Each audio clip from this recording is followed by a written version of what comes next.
Usually you pay for PPV, but this is free and this is real TV. Grab your cup, pour that drink, roll that blunt, and tell us what you think. Commas come pouring in, women be exposing, man. Fellas start to open up, shorties feeling down to fuck. It's a safe place, spill that tea. That cup is hot, don't let it fall on me. And the stage you keep it funky, might speak for she think. Vibe from the BX, don't even try stink. Even keep us humble, she consider your feels. And Tati got 3 kids, you better pay them bills. Time is money, make sure your clock is right. Sliding in DMs, you make sure your stock is tight. Ladies, they gonna tell you if you ain't rocking right. I'm telling you, dude, don't end up on top of tonight. It ain't all jokes, get serious too. If I can help what happened to me, not happen to you, it makes it worth it. Let's get drunk on purpose. Start telling stories we would never tell in person. It's real TV.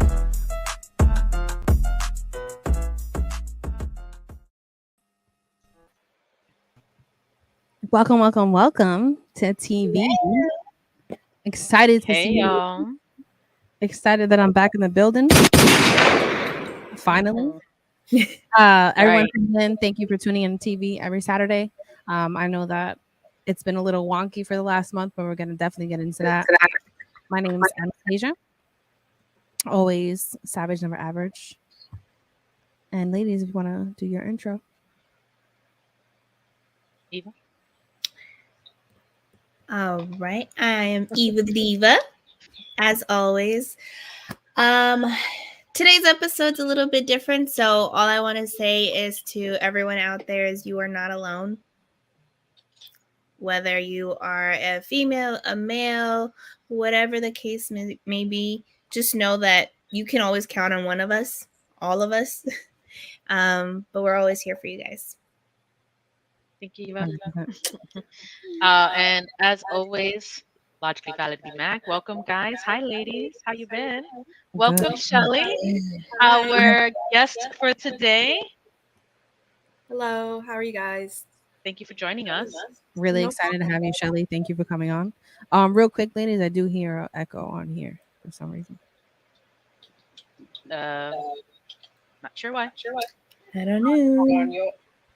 Oh yeah, on Val's. It's on me. Yeah. I hear it when you're talking, not Eva. That means somebody has me on speaker.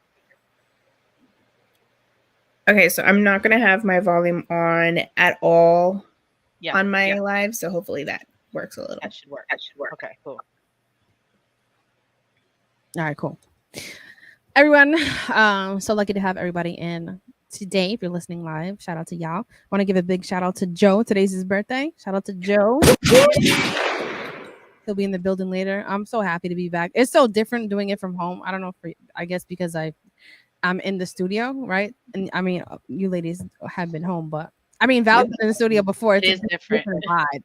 It's it definitely vibe, is. right? The soundboard. When crazy shit is said. But today we're gonna do that mental health check-in. Second round. You are not alone. Veered more towards domestic violence. And we have some anonymous stories that I'm going to share. Also have Shelly. Thank you for joining in as a guest on here as well. And we're just going to each touch base on just where we're at right now in our life in the year of 2023 and what's been happening now that we're like 2 months into this year. If you have anything that you want to share and don't want to, have anyone know who you are, you could always email us. DM us on Instagram. We are live on Instagram right now. Hit that subscribe button on YouTube, please. We have a lot of views, but not subscribers matching. So just hit that button. It takes 2 seconds. We're also on TikTok, Twitter, Instagram. We're trying on TikTok. Yeah, we're trying. We're gonna get there. I'm gonna touch base too on what's been happening in the past month. That it hasn't been like up to par fully. But finally back to somewhat kind of normal. And let's get into it. Oh, guys, too, if you want to please comment in the Instagram, we're gonna bring up your comments. Also call in the numbers on the screen if you want to share your story. Because it's definitely not on the screen on YouTube. Oh, but the phone number on the Instagram isn't. Yeah. If you want to, Eva will put the phone number on the Instagram. We love talking with our audience. Just getting to know everybody, right? We're real and transparent. We want everybody else to be real and transparent. If you don't have a drink, go get a drink. I have not drank, guys, in over a month. Literally, today is the first day. Uh, and yeah, we're gonna talk some shit. So It only does one, so it's gonna be either YouTube or Put both in the same message. yeah, or put it all in one paragraph. Yeah. Thank you, everybody that's Live. joining our Instagram. Shout out to y'all. Want to join live our stream? Meaning, want to join our stream on YouTube? Go to TV T.E.A.V on YouTube, so you can listen live there as well. If you haven't already, download that Reflex Radio app. You can listen through there too. And after each episode, it does upload to Apple Podcast and Spotify, so you can check out our episodes there. And I think this is the 13th episode, right, ladies? Yes, I it is. believe Yes, so. it is. 13. That's crazy. Episode number 13. Jeez, it happens fast. It really has. Time has been It going. really is. We're definitely excited though. This year is gonna have a lot of new things for us, and we're gonna talk about them as they come along. Don't want to give up any surprises, but I'm excited. Oof. Sure, 'cause I already know. There's so much coming. So many good things coming. So many good things coming. So many changes. We're ready. And it's all courtesy of 2023, I believe. So Good vibes, despite all the craziness that's happening in the world right now. yes. You know, just keeping positive, manifesting, and good things will come for sure. Right? Since we go with the name, Eva, if you want to go first. I think you can go first. I mean, unless, well, I really have just a little bit more of stats when it comes to this. We can discuss stats before we get into our own personal stuff. Yeah.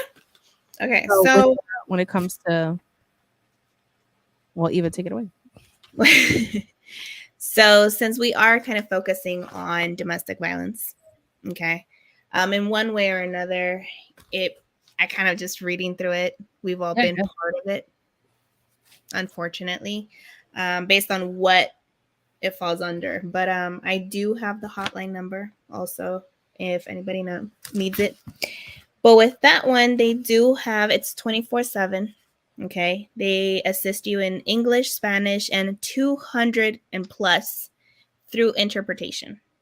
Okay, that's good. They receive over 19,000 calls nationwide a year, daily, or like that one. I don't know if it was weekly, daily, monthly, or yearly. That's a lot. That's all it said on there, but 19,000 is still a lot. Yeah, that's a lot. Okay, and this is nationwide. So domestic violence is a violence committed by someone in the victim's circle. Okay, so that could be an ex-partner, an immediate family member, other relatives and family and friends. Okay, now this is where it goes down the line, and if you don't know how to pick up those signs for yourself, it can trickle down, and it goes down to your children, parents, or the elderly also. So that's all included. Now that it takes a form in physical, verbal, emotional, and sexual. Facts. Okay. Domestic violence is not just physical, and I really dislike when people just be like, "Oh, but they didn't get hit." Oh, but he never hit you. Yeah. Do you not understand the definition of domestic violence? Eva just told y'all. So, you know, it's one of those things. But then I have some numbers. This is kind of like off because, well, we don't know. None of us are in this state, but it's still interesting. 10 states. Okay. With the highest percentage of domestic violence against women. Oklahoma is at its highest with a 49.1%. That's number one? Oklahoma. Hey, yo, what the fuck? That's, you mean to tell me, so almost 50% of the population? Is that what that's measuring? Crazy. Yeah. Wow. I will never be moving to Oklahoma. I thought Oklahoma was like quiet, like I thought it would be peaceful and quiet, but you know what? Maybe that is another factor too. Facts, true. Like your neighbor's like 2 miles down. You know. Then we have Iowa in number 2 with the 45.3%. Damn. Kentucky with the 45.3%. It's all the states that are states. North Carolina with 43.9%. What the fuck? Nevada with 43.8%. That's literally almost 50%, though. That's crazy with all these states. Alaska, 43.3%. Hey, yo, what the fuck? Alaska. What the fuck? Arizona with 42.6%. Washington with 42.6%. Idaho with 42.5%. And Missouri with 41.7%. This You know what that tells me? was 2023. So What? into- We're only 2 months into this year. That tells me a lot of the rural areas. It's not a whole lot to do there, but drink. it's and get very laid. isolated in those areas. Bro. Okay. What? So now I got more information, a couple more numbers, guys. Hang in there. Uh-huh. So this one is just more of what is domestic violence. Okay. Domestic violence is the willful intimidation, physical assault, battery, sexual assault, and or other abusive behaviors. Okay. And that is as a part of a systemic violence, sexual violence, threats, economics, and emotional psychological abuse. Okay. Now it says in the US, more than 10 million adults experience domestic violence annually. But because domestic violence is a pattern, many experience repeated acts of abuse annually. It usually, I think what it was running it with like one time in your life. So for every one time, every 3 seconds, it happens to somebody, right? So if that was the case, but it being repeated, it happens more than every 3 seconds for everyone. Every 3 seconds? Hey, yo, what the fuck? Then we have 1 in 4 women and 1 in 10 men experience sexual, physical violence and or stalking by intimate partner during their lifetime. I believe it. Okay. 1 in 4 women and 1 in 10 men, you said? Go through it in their lifetime? Okay. Mm-hmm. Obviously, that, comes around with your lifetime now of PTSD, injury, or needing victim services. Now, this was the one that, and I don't, I'm the emotional one from here, but this one just really triggered the numbers. 23.2% of women and 13.9% of men have experienced severe physical violence by the intimate partner in their lifetime. I think that's too much. Yep, way too much. And that's what's recorded. You're right about that because a lot goes under the table. Unreported. Mm-hmm. So from 2016 to 2018, the numbers of intimate partner violence and victimization in the U.S. has increased 42%. Increased 42%? From when and when? From 2016 to 2018. That's like 7 years. Bro, we got to do better. That's fucking disgusting. Okay, now, when an abuser has access to a firearm, that increases the risk of an intimate partner femicide by 400%. I mean, Did you say femicide? So in 2018, the partner violence accounted for out of 20% was all from any violent crimes. 20% of that was domestic violence. All right. And then it says it is most common against women 18 through 24. 19% of intimate partner violence involves a weapon.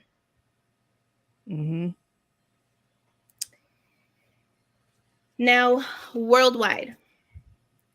So this is on the WHO. So this is World Health Organization. Mm-hmm. It says globally, 1 in 3, so 30% of women worldwide have been subjected to either a physical or sexual intimate partner violence or non-partner sexual violence in their lifetime.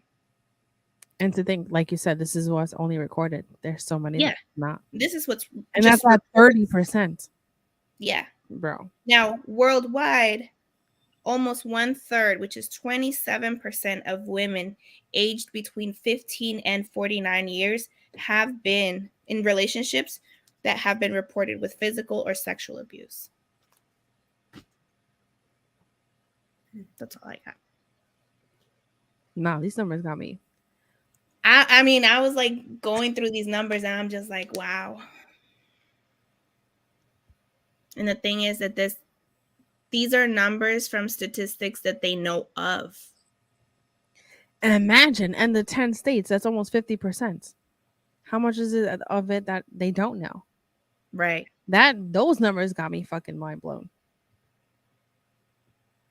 That's insane. Were they just doing drinking all day and then beating on each other? Like, you have to think about it like these states, they're very I mean I've never been there except maybe Nevada, but I went there to Las Vegas. Yeah. I think I drove across Arizona. States. Really haven't been to these states, right? But when you hear of them, I don't know, and if anybody else knows, correct me if I'm wrong, but they're very secluded. Yeah. I mean, yeah, I was shocked with Alaska. That's very isolated. Who the fuck goes to Alaska? People live in Alaska. They don't. People do live in Alaska. Oh yeah, That's the fun part. I mean, it's really rare, right? Like my niece's family did live there. My niece did live there for a little bit too, because they pay you to live there. And then if you have a child that's born Who was telling me this? they give you money. Somebody just I'm like, told why me. would you want to live in Alaska? Wait, they pay you to live in Alaska? Yeah. Why? Because there's not enough people that live there. Yeah, probably. Yeah, and then my niece was pregnant, and so she gave birth in Alaska, and then they give you money for the child that you have there. Huh. So when we moving to Alaska? Right. How much they paying? What exactly is they paying? 'Cause I need to know. The money's not enough for me to move. It's because you gotta get used to the fucking 6 months daylight, 6 months darkness. That shit is real. I mean, I live in my house. Okay, about the house. As much as we go out, I mean, maybe we'll probably be having about the same amount of sunlight. and it facts. depends on what part of Alaska too, though, because some of those people really live like fishing in the ice water, Yeah, food, living in Yeah. ice sculptures. Like, shout out to y'all, but that would never be me. Sorry, can't do it. Shout out to y'all. Like, huge shout out. And I think we have people that watch us from Alaska, right? When we check, Yeah. shout out to Yeah, we y'all. We're Sorry. kudos to Not you. talking shit. I'm just saying. Yeah, we're not talking shit. It's just stating facts. Like, I could never live there. But I do find it interesting because I do like watch documentaries and stuff. Yeah, and how they really like get their food, hunt, be all geared up in winter attire. I just don't like, just like I can't be somewhere that it's hot all year long. I can't be somewhere where it's fucking cold all year long. That just don't happen. I can't do it. I need all the seasons. I like having the seasons. Yeah, I think I need the difference. I think it fucks with my mental after a while. With just one season. Seasonal depression is a real thing. Yeah. I feel I like really believe it. That's why I believe in change. yeah. I think that's what happens. But shout out to everybody that lives there. And That could be why everybody on the West Coast is still happy though, because it's always hot. If you like the heat. If you like I'm it. on the West Coast. I'm not happy. Oh, excuse me. I'm sorry. It's expensive. You're right. You're not happy. I mean, yeah, it's expensive. Then But there's that. I hear the weather is beautiful. But It's raining and snowing in California right now. What are you talking yeah, about? that's what I'm about to say. I didn't even know y'all get snow. Is that normal? We normally don't. That's The last one we had, I think, was like 1949. Wow. It's weird. And the one prior to that one was like 99 years before that or something. like, wake up, people. That's global warming. Yes. We're getting killing the real. earth. Shit is getting real. Once Eva told me that it was snowing, I was like, what the fuck is happening right now? It snowed up here. It snowed over here this morning for a little bit. Yeah. I mean, but here's normal. That's Yeah. normal. Yeah, in California, especially in SoCal, it's not really heard of unless you're like up by the mountains, like I Big Bear, know stuff the like that. aliens are coming. That's But it. our area, no. So where are you located? Virginia. Virginia. Okay. So You don't really get. It doesn't really get too cold for you guys, right? Oh yes, it does. I mean, It gets sometimes, cold, but not like not currently, not like no, north, not like Buffalo cold. You know what I mean? no. No, Yeah. Do we have any comments? I see stuff, but I just can't see. I mean, I see. I can't see comments No. either for some reason. Oh wait, hold on. No, nothing yet. Anyone watching, you can tune in on YouTube to TV, subscribe, hit that button, listen The live. thing is, I always go on it with my Instagram, so nobody's like coming on. So then go on it's all good. yours. No, she's I'm gonna go. you're on the TV. Yeah. Oh, Yeah. yeah. That's what Okay. she's saying. Do that. Yeah. You get Okay, so everyone. I need somebody else on the. Anna, go to Hey, the. I statistics. can go to the TV one if you want. Hold on, I'll go to the TV one. But y'all go ahead. Go ahead. No, what she's saying is that she starts I'll start the live. live. She starts live with hers. Yeah, I'm gonna start the live on the TV. Well, that's where she was, and that's what she was saying. There's not enough people coming on. I know. That's Right, what she's but gonna she start. can then join from hers. Yeah. Oh, got it. So Makes now sense. it's on mine. Oh, Yeah. guys, that you get to hear the technical stuff that happens because we're live. You know, it shows that how real we are. So we are not perfect. Yeah, we don't know nothing. We're a work in progress here. Facts. But I appreciate the statistics. Honestly, those numbers really shock me. Yeah. And to know that that doesn't cover even what is not recorded, right? So we're just like, bro, how much crazy shit is happening? So if you're listening, anyone that is going through any situation or has been, and if you need someone to call, even if you want to say that number out loud so anyone can write it down, save it. If you find yourself in a situation, we did find a hotline that anyone can call. Yes, so for the domestic violence hotline, that number is 800-799-7233, and it is 24/7. Appreciate that. So anyone listening after this, here's a number, save it if you ever need it. I know sometimes it becomes uncomfortable. You know, you don't want to talk about it. Eva, I pinned it and things. Okay. Or you know, be open about your situation. But we're here for you, right? You could always inbox us, hit the page. We don't ever have to share who you are. We get it, trust me, because we all go through shit and we don't ever want to speak about it publicly all the time. But we wanted to create this platform to, you know, for us to be transparent and real and be open about our stuff. Maybe it'll help other people be comfortable in sharing their own stuff. Because for us, it's uncomfortable. We're just going to be real. It is not always like we're good to go talking about our shit. There's a mental process that happens before we even hit episodes that we have to go through and be like, you know what? Like, this is not just for us. Like, this is for whoever we're reaching out in the world. And Because there's so many people that watch us, right? That we don't know, even if we change one person's life. You know, one person is a lot already. So, and that's our goal. Give me a second, guys. I'm just trying to join the Instagram line. If you haven't, go follow us on Instagram at TV. Everything's under TV, even YouTube. We're trying to get our subscribers up, guys. Just hit that button. Literally takes a second. We have a lot. Eva, did Val show? We have a lot of views. Shout out to everybody that watches all over the world. Yes, thank you. We see the numbers. Yeah, appreciate it. I'll be surprised. I mean, some of our shorts we've gotten like 2,000 views. I was like, oh wow, okay, cool. Yeah. Can you hit The one I was laughing about was about the one where they stole my kids. How that one got a lot of views. I was like, really? It's all about the title. It's all about the title. That's funny. All right. So I guess it's my turn, right? Yeah, go ahead. All right. So, as I mean, you ladies know, Shelly doesn't probably know, but for the past month and a half, or a month and change, I should say, I've been sick.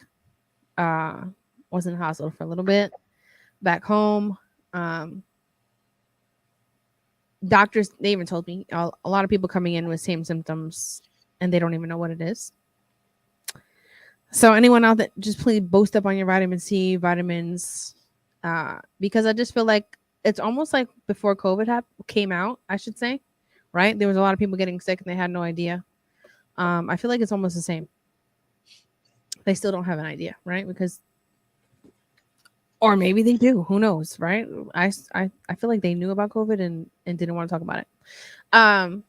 So during this month, a lot has been happening on top of me being sick. And I think too, when you're under the weather and still have to like get shit done and still work, it just takes a lot of your body and your mental. Especially that I'm into like a lot of what would you say, like homeo? Is that Alexa? Yeah, sorry. That's mine. Oh, She said, "Is that Alexa?" yo, that's hilarious. Alexa's listening. Facts. Especially that I do like a lot of homeopathic stuff. I rather that than, I don't know what is on this mic. Sorry guys.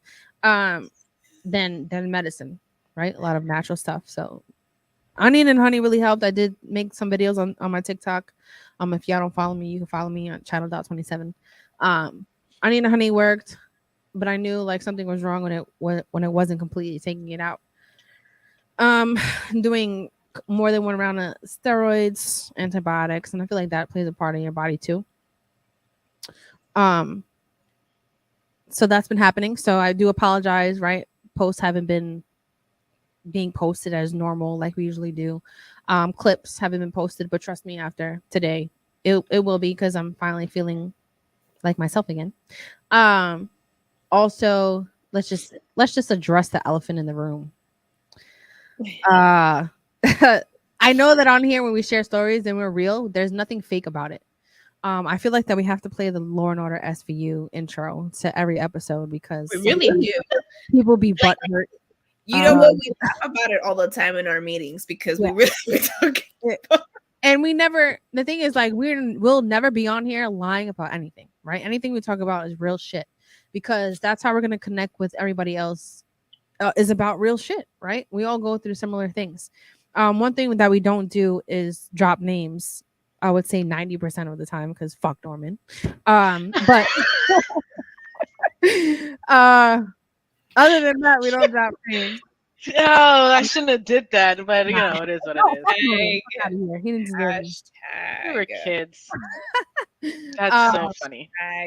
You know, and I'm gonna just be real. I feel like I did, even with the ladies here, I did discuss with them if I should just go ahead and address this directly or not address it at all. And a lot of just sitting with myself on what I should talk about, what I shouldn't, and reminding myself of why I wanted to create this platform in the first place. So it goes back to where I just have to be honest, right? I know that I am on social media. I'm not like a huge person on social media, but I am on social media. I did have to make my personal page private. I do have women that actually stalk me. This is not a joke. Through multiple different pages. It's just ridiculous. And I have blocked an immense amount of pages, numbers, etc. And for some reason, they still like to go on and watch us, right? Or listen to what I'm saying. Hey, y'all. For that. Thank you. Really helping my views. Y'all joining us today. We say hello dearly. So in recent events, some individuals decided to take what I have said in episodes and pass the information along to other people, but twisting my words. So since that happened, it caused a domino effect of other incidents to happen, because the person was highly upset, which it is what it is, whatever. Thank So you. mentally, it has taken a toll because I know how I am as a person, right? I'm just a genuine, caring person. I've never done anything vindictive or what's another word, like, or Malicious. malicious. There you go. Thank you guys. I swear to God, after COVID, I feel like I can't fucking talk like It's how I used to. Like I can't even remember shit. You know, Or I'm right, gonna knock on wood every single time. I man. think I'm one of the few who still dodged the bullet for a while. Hopefully that stays that way. Yeah, like even at work, bro, I feel like I have to fucking. It takes me a minute to even just create emails or some shit because it does not come to you me stay anymore. stuck there. You're like, Yeah, wait, it what doesn't am I come to me saying? anymore how to fucking talk professional. Um, so the fact that I'm not that person, right? Even as much as you hurt me, anyone who ever has hurt me really badly, I would never do shit to purposely like do some wild ass shit to you to make you really fucking suffer. Like that's just not part of my character. Can I be petty? Yes, I can. But I am growing, right? And I am learning from how I used to be in the past. Am I perfect? Not. I'm not, right? I don't Um, think none of us are. no, I'm not perfect. We're gonna make mistakes. It is what it is. But am I an asshole? Absolutely not. Um, will I ever do some wild shit to somebody to violate them in any kind of way? Absolutely not. And I think me being sick so long also just connected one with what has been happening because it is known like you could actually die from stress. Literally, right? So the amount of stress that I've been through is insane. Um and we're gonna just address the elephant in the room and give a clear um explanation because Real quick, yeah. Nasty has an hug emoji in the I love you. comments. um Shout out to Nasty. Um I'm just gonna address it, right? And I spoke with Val and Eva, and I was just like, you know what? Like, I'm gonna speak my truth because I don't want to feel like I'm shackled to shit that's happening to me. Like, oh, you're gonna force me to be quiet, and I'm not gonna be quiet because there's so many other people that's probably going through the same thing. And who knows? Maybe I have to be a vessel. Who knows, right? How the universe works. I'm pushed to do this, and I'm just gonna do it. So if you're watching my shit, you could watch my shit. You're only helping our views. It is what it is. But I'm gonna speak the real reality of the truth instead of y'all taking my shit and twisting it. And I've on here on other episodes I did speak of like exes that I've been with, but I've never said any names, right? And um I've had people that I've been with for a long time, right? I don't just be with people for a month or 2 months, whatever, and it'd be over. No. Um so I have spoken of the ex that I was with for 5 years. That did it and not work. And then I've spoken of the ex that I was with for 7 years and then dealt with longer in total of 10 years, right? Was there good moments? Absolutely. Yes. He was really good in other aspects, but then there were shitty moments. And so what was said was, ladies, I don't know, I'm sure you know, but what was said was basically like, oh, I was with someone and I literally did everything and they didn't do anything. I've never said that. I give credit to where it's due. I would never say that straight if it wasn't true, right? This was the person that if I said, and it could be 2 a.m. and I was like, yo, I'm craving fucking Reese's, they were getting up to go get it, right? Anything I wanted, I had it. Gifts all the time, like really great qualities in that aspect, but other things were shitty. And going back to the beginning where domestic violence isn't just physical, it's verbal abuse, it's emotional abuse, it's mental abuse, and a lot of people don't understand that, right? And even though we were together a long time and I never loved this person as much as I loved anybody else, like he's literally was my best friend. And I think that's why it hurts more of the actions that have happened in the past month.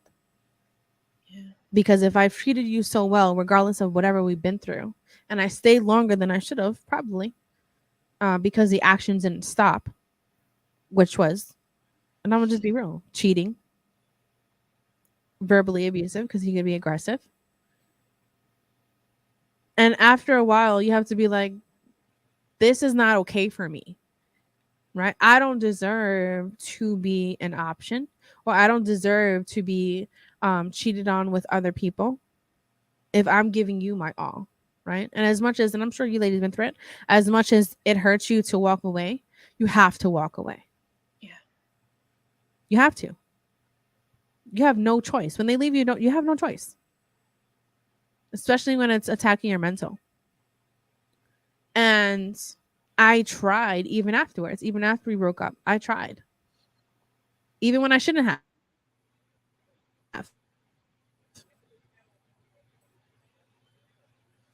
I think you froze in the I think in The the she's shit live. that Oh, you're back now.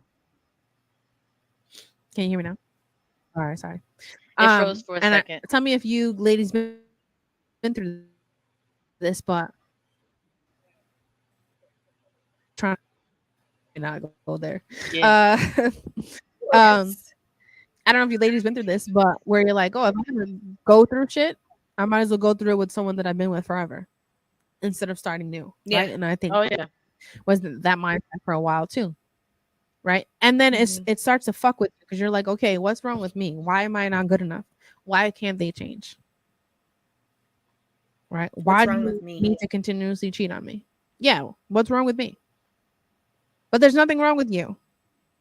What's Right. wrong with him? Okay.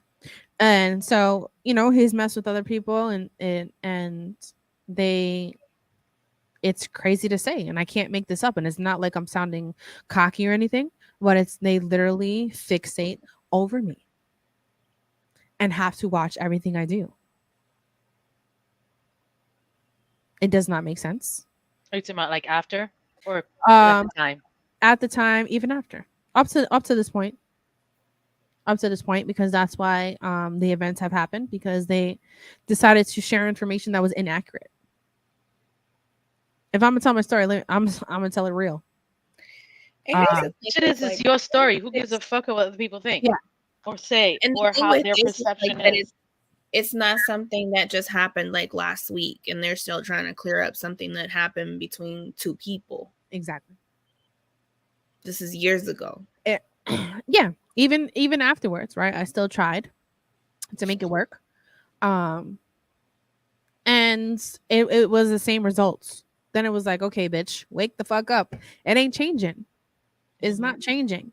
So as much as it will kill me to walk away, I have no choice, because I have more peace when I'm by myself than dealing with that situation. Right? Because it will never be the same. You take a piece of paper and you crumble it and it's going to be wrinkly. It will never be the same as when you first had that piece of paper. So when you're trying over and over again, and yeah, it might be good for a while, but then it's going to go right back to it. So what are you doing? You then get yourself to feel better to then put yourself back in the same predicament. And you have to wake yourself up. And me personally, it's like, It's bitch, hard. wake up. Yeah. And of course you hurt, but I hurt more being in the situation than out of it. Yeah. It drains you. It's very draining. I think I think most adults, men or women, it doesn't matter, have all been in a situation that they can look back on and said, I was in that situation longer than I should have been. Absolutely. Absolutely. And then it's hard because, like you said, Val, like once kids are involved, it's even harder. You're building relationships with children. You're some kind of role model to them. You're thinking that this is your forever. Yeah. And then it turns out not to be. My biggest thing. You. Right. But go ahead. No, I was gonna say, I think one of the things that all of us as adults need to be okay or learn to do is stop wasting people's time. Absolutely. I think that at some point, this is not someone that you can be with forever. This is not someone you would want to be with. This is not someone that you can care about them. You can love them, but stop holding on to them just because you're afraid of letting them go. Let them go, do what you want to do, and leave me alone, kind of thing, right? And I think so many people, I'm not going to say mostly men, they're territorial and not willing to let go what they think it belongs to them So they'll go and do that. all the shit that they want to do and then hurt that person along the way. And what they need to do is just let that go, do the shit you want to do, and grow the fuck up. I mean, I just stop Exactly wasting that. people's time. Exactly that. Um, If you know um that you're in the wrong and you've done fucked up shit, and if the person has given you immense amount of times to change it and you haven't, it's not for you. You just gotta move on. Mhm. Right? So I'm sure the people that stalk me are probably watching this too. So if you're gonna say something, just say the truth of it. Because, and I'm only bringing this up because what happened is it just caused a domino effect of this individual to take it way too far in my life. With threatening me, which isn't the first time. It's happened in plenty of times, but this time was different because then the threats have become reality. So if anyone here has received any requests of a page that's in my name with pictures of me, it was not me. So people sharing what I've said on here to this individual then created him to violate me in ways that I never thought that I would be hurt by. And that's why I'm addressing this, is because sometimes it's like you have no life. So what are you getting out of this? Because it's not affecting you in any way. You're now affecting somebody else's life that has nothing to do with you. Why you're obsessed with me, I have no fucking idea. None. Because I have nothing to do with this individual. And I've made that clear.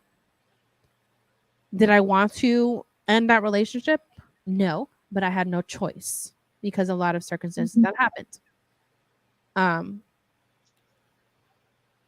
And it's like losing your best friend. Literally, that's what happened because we had a lot of good times. We literally did absolutely everything and anything together. Literally. Would even shower daily together. That's how insanely close that we were. So I was extremely shocked of when I've learned of things that happened. It's like, how did these things even happen if we are literally together all the time? So, which of course is going to hurt even more. Like, is this not enough for you? Right. So that's how it happens. So, you know, and I know that we're talking about domestic violence, and in this relationship, there was a lot of moments that was way out of hand. Got extremely aggressive. Not only verbally. And it just does something to you and it changes something in you. And I think that I've been single now 4 years. And I think more I've been single so long is because I don't know if you ladies have ever felt this, but I think a part of you always looks for that great part you had in that relationship again, because it's something that you never had before, right? Our friendship was really great. We got along really great despite the bad shit. So when I meet other people or talk to other people that wouldn't do certain things as this person would have, it's like, what, bro? Fuck out of here. Like, I know my worth. Like, as much as he did shitty things, he really did good things for me. I didn't have to ask twice. Sick, not sick, whatever it might be. I got that part of how I would want to be in a relationship. But then it also came with other shit. So if anyone listening has dealt with someone posting pictures of you or videos of you, and would like to talk, I'm here. It has happened to me recently. Part of me was like, okay, the fuck, people are gonna see me naked. Okay, cool. But I think that the trigger was, okay, now you're requesting family members. Like, that's disgusting. Let's just be honest. Yeah, it's a violation. That was the violating part. Yeah. Like, really? Like, you've done immense things to me, and I have never done anything malicious towards you. Now you have your little minions that watch me. Why? I have no fucking clue. But women, do better. Like, why are you obsessing over other women? What are you doing for you? Like, don't you work? Do you have kids? Like, it's crazy to think And I'm sure, right? A lot of women have been there, right? They're like, oh, I need to figure out who he's cheating with. I need to stalk all her social media. I need to see what she looks like. Why? I don't Let's know. be real here. Why? That's something that Yeah. I've never been that female, but I know I have a lot of friends who do this, who do that, Why? and that's It's crazy. energy wasted. It's It's energy exactly wasted, ladies. energy Like, wasted. bro, if Energy. he wants to go, let him go. Let it. Bro, And I'm just gonna let it be known. I've had so many fake accounts trying to like request me for Yeah, friends when it's it's that crazy. person. It's Like, crazy. And I had my shit public because of like our platform, right? Like, open to people requesting me, inboxing me, cool. I'm at a point that I need to now make it private. mhm. And we have our podcast page that you could always write me to through there too. But one thing I'm not gonna do is ever shut down things that I'm doing in my life. I'm only gonna be moving up. And ever since that situation, of course you need to take time for yourself. And on top of being sick, that's why like I've been more quiet and haven't been as productive with the TV. But I had to give myself a reality check, like, who am I gonna let control my life? Me. Nobody else. Me. Um and spiritually too, just I don't know who everyone believes in something different, but just know I'm highly protected. My family is highly protected. You could try whatever you want to. It is what it is. You're wasting your fucking time. Also, I have evolved since I'm younger, right? I'm not gonna be ratchet in the street fighting and all that shit, but I'm not a pussy. I'm just gonna say that. I'm definitely not a pussy. I've just learned to be more of an adult that thinks before she's gonna act. And The it is thing what it is, bro. Like, and I don't mean to cut you. It's just you have a lot to lose, so you were able to grow. yeah, Versus when you don't, you do all this other mess that's exactly. very unnecessary. Exactly. I'm not gonna be stagnant in my life. A lot has happened in the last 2 years, right? Like I finally traveled. We created this great podcast. It's just things going upward. And I'm not gonna let other shit hold me back from doing that. Y'all could be mad. I do not care. One thing's for sure is that he would never have anyone better than me. That's 100%.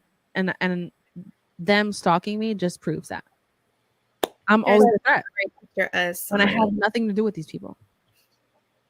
But some advice out there, like, please do not waste your time stalking people's pages or trying to figure out who they are or what they look like.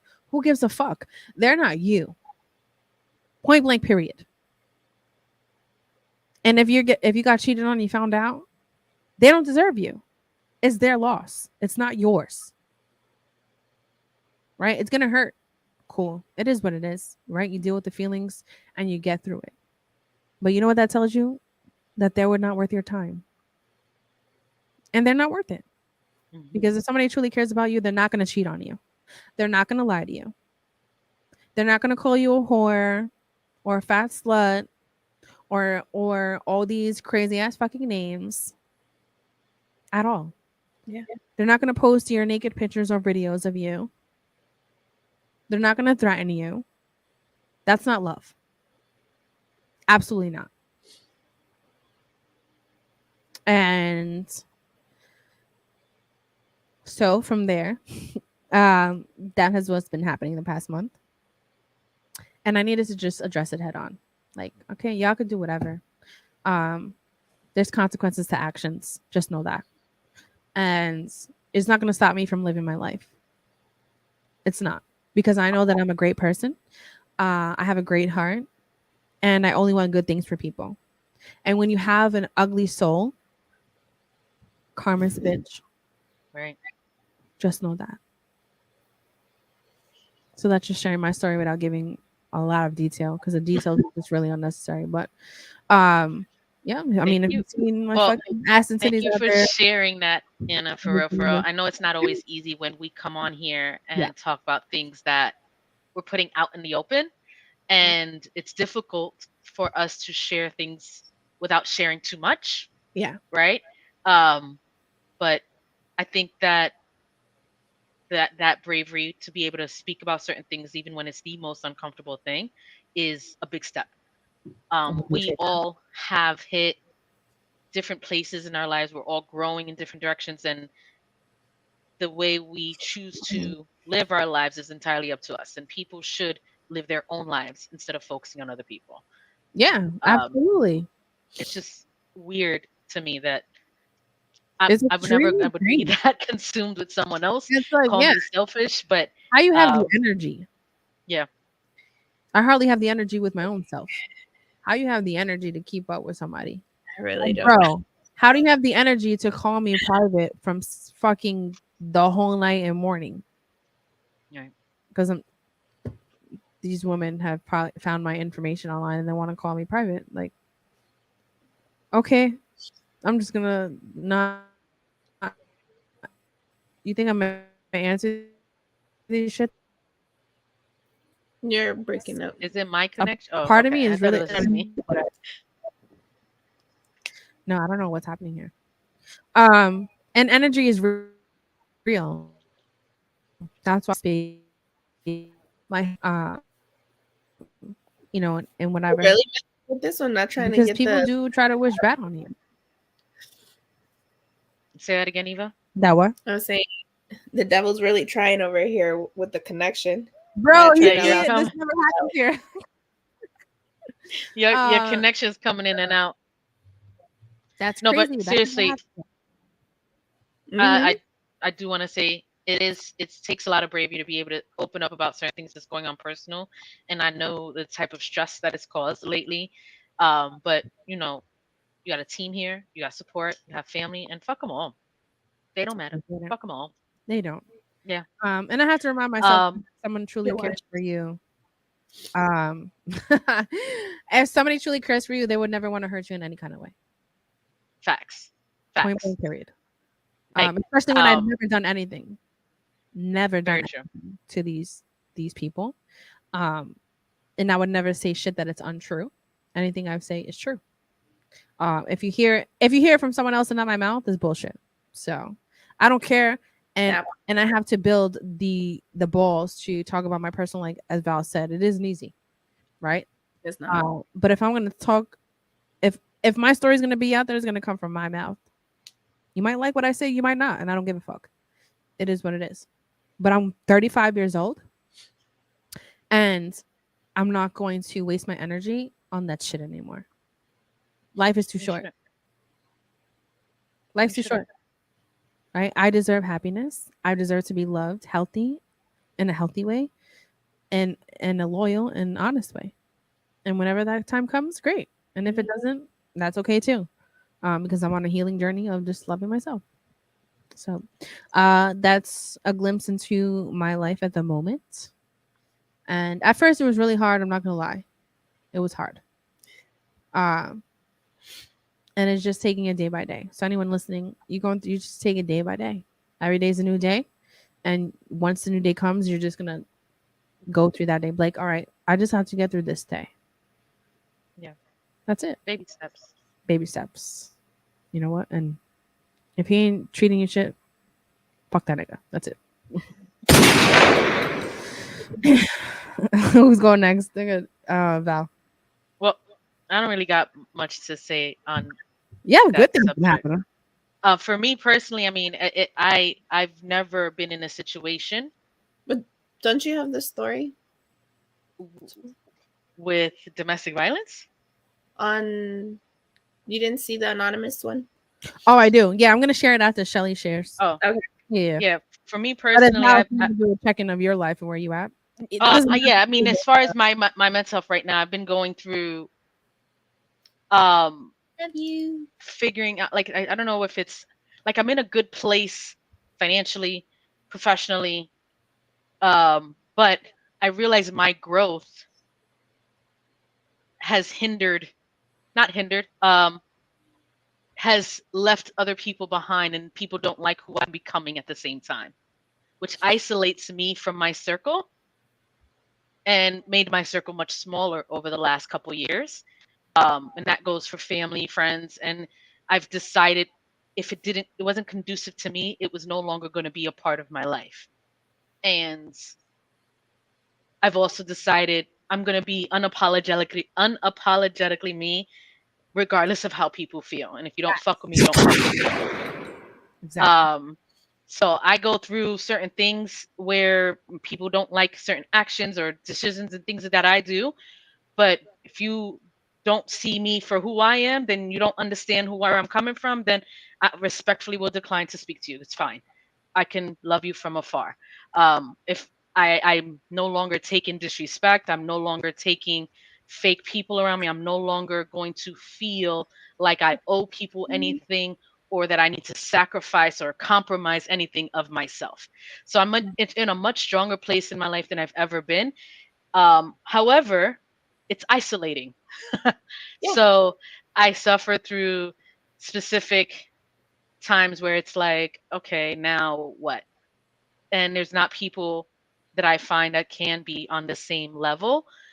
And I'm trying to find that balance there, and where not lonely, but feel like I lack a little intimacy. So I have my moments, but it goes up and down, and it's not something that's consistent. It's more like just coasting. And I know I've been never been more self-aware in my life than I've ever been in the last few years.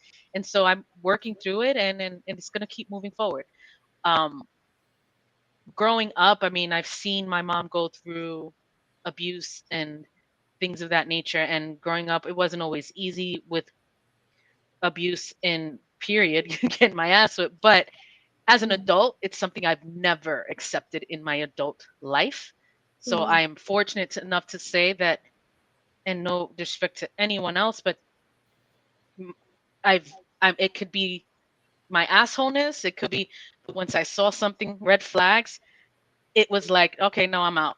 I'm not going to deal with it. So Shout out to it you though, because that means that you're just strong in your it character. wasn't always there. I will say this. I mean, I've accepted things that I wouldn't accept when I was much younger and learned from, right? However, I've learned from it and I never continued the same mistakes, right? And it's the problem with that is that you start to see them earlier. You see the red flags earlier. You see the issues earlier.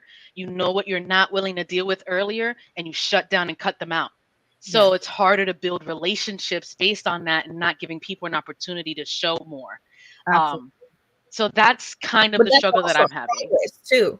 That's also like a process in its own, learning to identify those ways. Oh yeah, Yeah. definitely. I mean, that's one of the things that I think I do very well in. I know what I'm not willing to accept, and I'm not going to. And that's just Oh, one I of the things. wasn't. I think I just learned that. Yeah. You do. You It's a definitely do that process. well. You definitely do that well. Yeah. I think, and really quick, now that you said that, for myself, the problem I have is giving multiple chances, right? Because I see the good in the person. I can see I see the potential in you, and I'm like, this is the person that you can be if you only try. Fuck potential. But that Because exactly potential there you don't go. mean shit right now. And that has nothing to do with me. That has to do with the individual. Yeah. Right. The thing is, you can't predict the potential in someone else. Someone has to want to be that person. And if they don't want to be that person, that potential means shit. So And that's true. And don't focus on potential. I was trying to close some circles. I'll just put it that way. But I did come to terms with somebody from my past, and we spoke, and kind of bouncing it off of what you just said. I guess 10 years later, he says that at the time, he just didn't feel he was enough or in a good place for me to put me through that. Looking thank you for letting me go.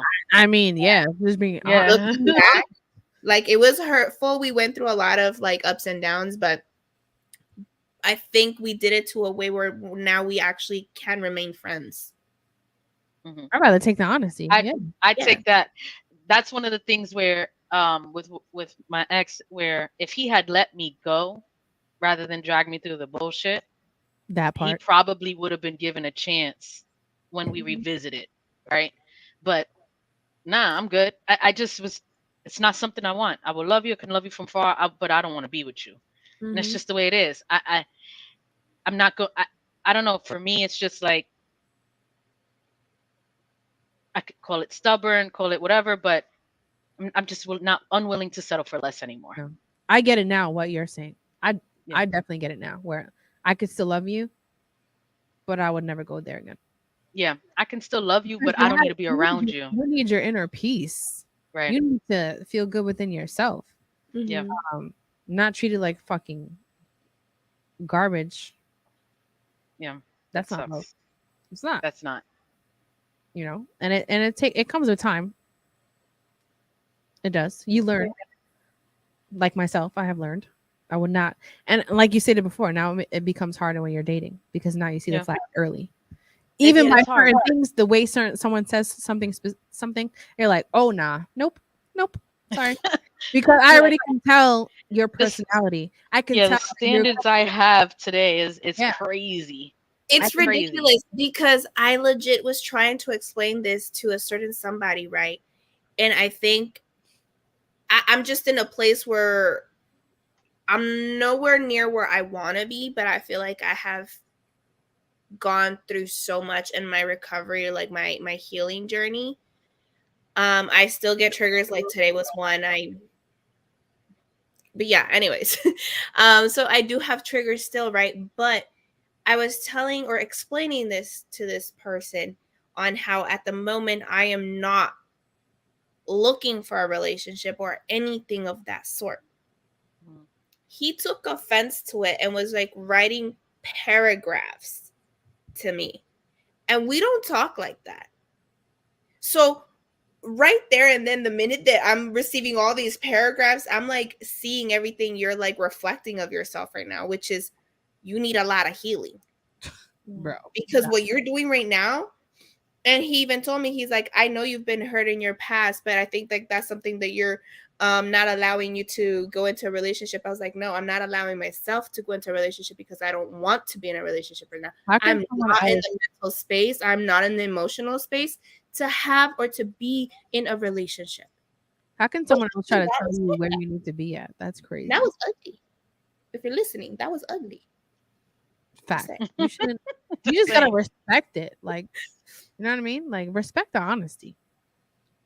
Shell, how you feeling? I'm sorry, we're just talking. You get Sorry, Shelly, really quick. Sorry, I just need to address this comment that I just seen. And I just saw that too. I don't get it. I don't get it. So the comment, if you're not on our Instagram Live, is nice glasses. Do you have diabetes? I don't understand. What does diabetes have to do with my glasses? Can you elaborate on your comment? She's like, hold on. Because that just threw me all the way off. Like, what? Is it because I'm the one wearing the glasses, right? I guess. I don't know what the diabetes is. I don't get it. What is the diabetes though? What is I don't know. I'm not sure. Who is this again? Brother Nature, can you please elaborate on your comment? Please call. Yeah, or call numbers on the screen. Are you serious? Because that's just wild. I don't get it. I'm not sure. And I really don't. Eva's the one that really reads the comments, but I just looked over just to see, and all I see was diabetes. I was like, "What the fuck is this?" Yeah. There you go. That threw me all the way off. Sorry, guys. But no, I'm really proud of you, ladies, coming along far. I have to say that, because I talk to you guys on a personal level, and I'm so glad that we've gone through similar situations and we're just progressing in a good way, and just up. Yeah. Of course, we're gonna have our moments. We're gonna be triggered. It's a part of the healing process, and just acknowledging that it's gonna come. You're gonna be able to deal with it better. We have each other for sure, and anyone else out there, you have us too. If you need to talk, we're here. One of the biggest things too is once you are at a certain peaceful, happy place with your past, and you have a trigger that comes to you. I have had in the past 3 months, guys, like maybe 2 full-blown panic attacks. A lot that I'm not really ready to talk about, but it's a lot's been happening. And it's with something that's not even portraying about myself, but I'm somehow involved, and that just drags me down. It's the energy, And when you see that, you have to make a change. Yeah. Yeah. And sometimes I feel like it's the universe pushing it, because there's greater things for you. You just don't see it at the moment. Yeah. Because you're like, what the fuck? Why is this happening to me? But you all I can say is don't be afraid Yes, to change your surroundings for the better. Exactly. Yeah. Because we're constantly growing in life.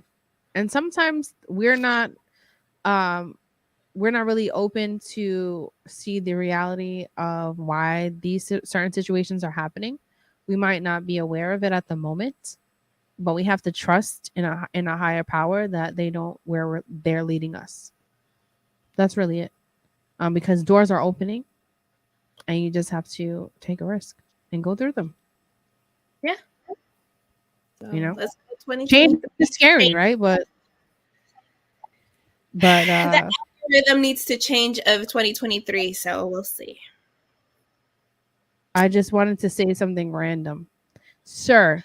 Random that was. A diabetes. I don't get it. Random for sure. It was. Not just random. That is just. I don't know. But if you like to chat with us, come call in the number. You know what I mean? Right. I will chat with you, Mr. Brother Nature. But yeah. I'm sorry. I just have to address certain shit. It's okay. It's not even. It's all right. Let them be. It's all right. But definitely want to get back to a somewhat kind of normal this year. Trying to get back to my Muay Thai after I broke my toe. I feel like I need that back in my life. That literally helped me get a lot of aggression out, because I had realized that I do hold a lot of anger and resentment, and that takes away your energy too. Yeah. And I also realized, I'm not sure anyone listening that can relate, is that when situations happen in your life, it's out of your control. You can't control them. It's not your fault. Shit happens. Cool. You have to learn the lesson from that, and that's it, and move on. And that's what I've been trying to get to. But we have the lovely Shelly here. Excited to have you and join in on our episode. Thank you for joining us. Sorry we overtalk. Yeah. Oh, you're fine. It tends to happen. And yeah. And you know what? Is that we're limiting it as well. Like not giving like true details at the moment of things, because otherwise we'll be here for hours. Dead ass. But thank you for coming on. Thank you for even having the courage to share. Yeah. That's big of you. Shout out to you. Yeah. And whenever you're ready. Okay. I don't really know where to start, but Brother Nature has a lot to sorry, Shelly. Brother Nature has a lot to say. We're gonna address him afterwards. But go ahead, Shelly. I don't know where to start, but basically a few years ago, I met this guy, and this was in a time in my life when like I wasn't really looking for a relationship. I was trying to kind of get back on my feet and work through some things like family things.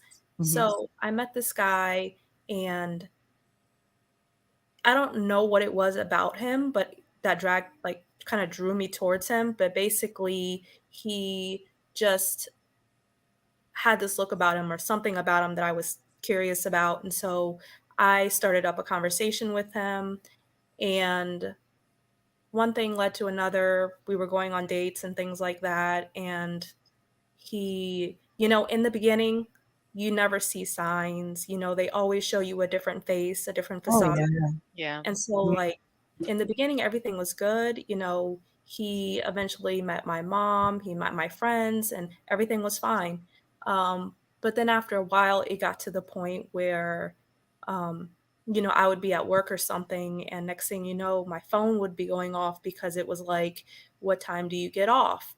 What are you doing right now? When are you going to have your lunch break? Oh, I'll meet you, at your Mm. job for your lunch break so we can go together. And at first I thought, it was really sweet. Like he just wanted to spend time with You're me. like, oh, And okay, so, cute. yeah, I didn't think anything of it. Right. So after a while, it got to the point where, like, I think one day I might have been taking a shower and I left my phone kind of on the dresser in the room, and I found out that he had gone through the phone. I wouldn't have known that he actually went through the phone until one of my friends like texted me later on in the day and was like, "Hey, did you send this weird text message?" And I was just like, "What weird text message?" Apparently, he had texted her basically telling her like, I didn't want to be friends with her anymore. Hey, yo, what the fuck? Yeah, me and her, we weren't going to be friends anymore. I need to stay, I was going to stay away from her, that sort of thing. So I just got to the point where I, discussed it with him and tried to figure things out. But he basically denied everything, kind of made it seem like I was the crazy person at the time. And so at that point, I don't know, I guess it was just like the feelings I had for him or what, but, I let it slide. So the physical stuff didn't start happening till maybe like a year after into the relationship.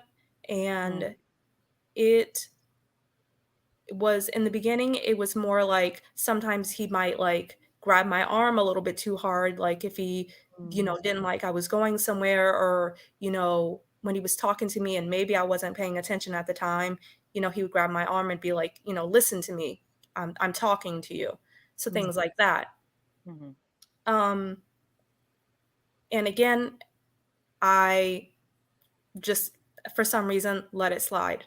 And then it got to the point that we would be out in public, and I might like stare off at something, nobody in particular. He got to the point where he would just be like, "Oh, why are you staring over there? Are you staring at that person? Like, you don't need to be looking over there." So it got to the point where he had this like mind control over me. It got so Mhm. bad that like I wouldn't even know like whether to look a certain way, or um the clothes I wore, I had to be like careful of the clothes I wore, because I didn't want to make myself look too revealing or attractive to anybody else, whoever. And so this went on for about 4 years. And then like the abuse was getting really bad to the point where like, cops were getting called, like neighbors were calling the cops on us and things. And like, um, by that point, because I was so invested in this, whatever this relationship was, I would just, deny everything, because I knew if I didn't deny the things that were happening, it was going to be worse for me, Oh, I like hope not after too. the cops left. Mhm. Right. So, um, the like kind of final straw was one day. I was working at this job for a really long time, like 8+ years. And it got to a point where he started messaging people at my job, one being my boss at the time. Mm. Um, Oh, and yeah, so when he didn't get a response back, he showed up at this job that I was working, and like he threatened, he needed to see me, that we needed to talk, that sort of thing. And so I went outside to talk to him to try to get him to calm down and that sort of thing. But like the people I work with, because we're like a family, they're really close, they were worried about me. of Yeah. So course. my boss pulls me into the office one day and she says, like, "What's going on? Obviously something's happening here. If you need help, you need to let us know." And at that point, this was like 4 years into the relationship, I broke down because I had felt so isolated for so long. Like, I literally Mhm. lost, because of this relationship, I lost like a ton of friends who like do not speak to me to this day, because they believed it was all my fault, like I could have stopped him and that sort of thing. But so my job got involved, and pretty much thanks to them, I was able to reach out to a center for domestic violence, and they were able to help me through a lot of like the counseling part of it. Mm-hmm. Um, the leaving him part, because it was at the time my place that we were living in, it was kind of tricky. So like I had to get the cops involved in things, and basically they like had to set up a time where I could get my stuff and then he could get his stuff on a separate time, and that went okay. But like them actually leaving him was hard because um I had to like act like everything was okay, knowing that I was, getting ready to make that leave. So I would start like storing all my personal things in my backpack for work, storing clothes and whatever I could grab at the time, and taking it to work like little by little for a week until finally one of my coworkers, who I'm really good friends with still, she said, "You're going to need a place to stay." So she offered to bring me in with her family. The part that I didn't mention, and I don't know if I told you, Eva, but the my son that I have currently that's his father. So then I had to go through the whole court process with that and trying to get custody. Luckily, he this guy, luckily he didn't want any parts of it anyways, so it was easy to get that. But this was during the time that I had placed a restraining order on him, so I had to keep going back and forth to court to see him multiple times. And every time I went, there was always a threat. He was always threatening me. He didn't care what the judge was saying. He was just yelling out profanities, all kinds of things. And I would have to sit there and like deal with this over and over. While your stomach is like, yeah, while he's literally right there with the restraining order, and they're like trying to hold him back, and I'm just like, it was insane. So yeah, so my job basically helped me through a lot of that, like just to start the process. But like you guys were saying with healing and things, that is definitely a process. Like it's been about 6 or 7 years now since that relationship, and I'm still going through the process. I'm still in therapy currently right now because I ended up developing PTSD from all the physical abuse, depression, anxiety, all of that. So it's a daily battle. I have moments too where I am triggered. I might see someone who I think is him, or I might, just going out to the grocery store, like things like that, sometimes will trigger me to the point where I would just rather stay at home. Like I can't leave my house. So I definitely feel that. Been there, done that. Yeah, it's definitely a process, and like all of my accounts, Instagram, Facebook, all of that, I had to literally go through because, I knew his family and I became a part of his family. I had to block everybody possible that I could that could somehow reach out to me, and go back and tell him something, um, anything, because unfortunately where I live and things, he, as far as I know, he's still close by. So I just have to be careful with everything I do. it's like everybody knows everybody and everybody's into everybody's business. That's the biggest Right, thing. exactly. Yeah. First, I want to thank you for even sharing. Yeah. I know it's really hard, and I probably know a lot of what you're saying firsthand. The feelings of those things, and I think it's something that will never leave you. Yeah. You just learn how to live with it. Basically, I feel like that's it. Like it comes a part of you. Sucks that we have to go through that. 100%. But I'm glad that you're in therapy. Yes. A lot of people can't even get to that step. So that's great. That you're in therapy and get to talk about those feelings. And you're right. When it comes to healing, you're definitely going to be triggered. And I felt that the part where you said like where you see people and you think it's him and automatically, bro, that's me. And it's just this rush that goes through your body. Your heart starts racing. And it's like this body reaction. I don't know about y'all, but my stomach is the first one that it's like, it feels like it's inside out. And like, I feel like it just all sinks down.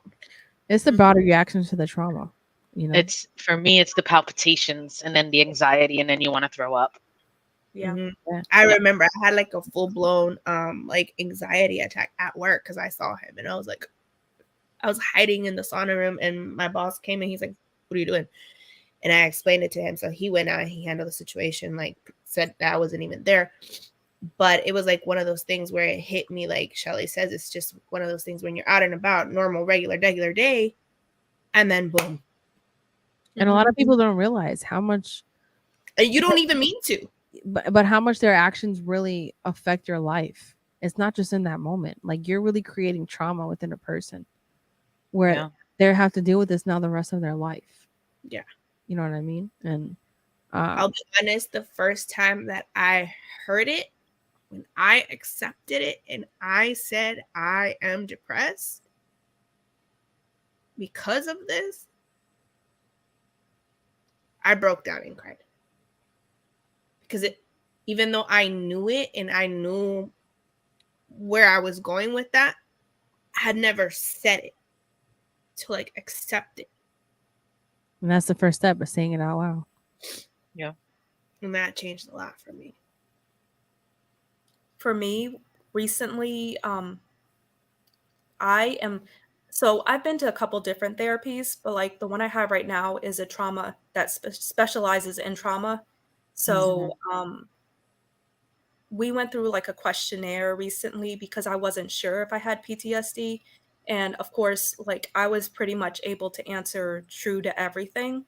You know, it just goes to show how much like one event or two or however many can affect you that much to the point where like you have post-traumatic stress from it.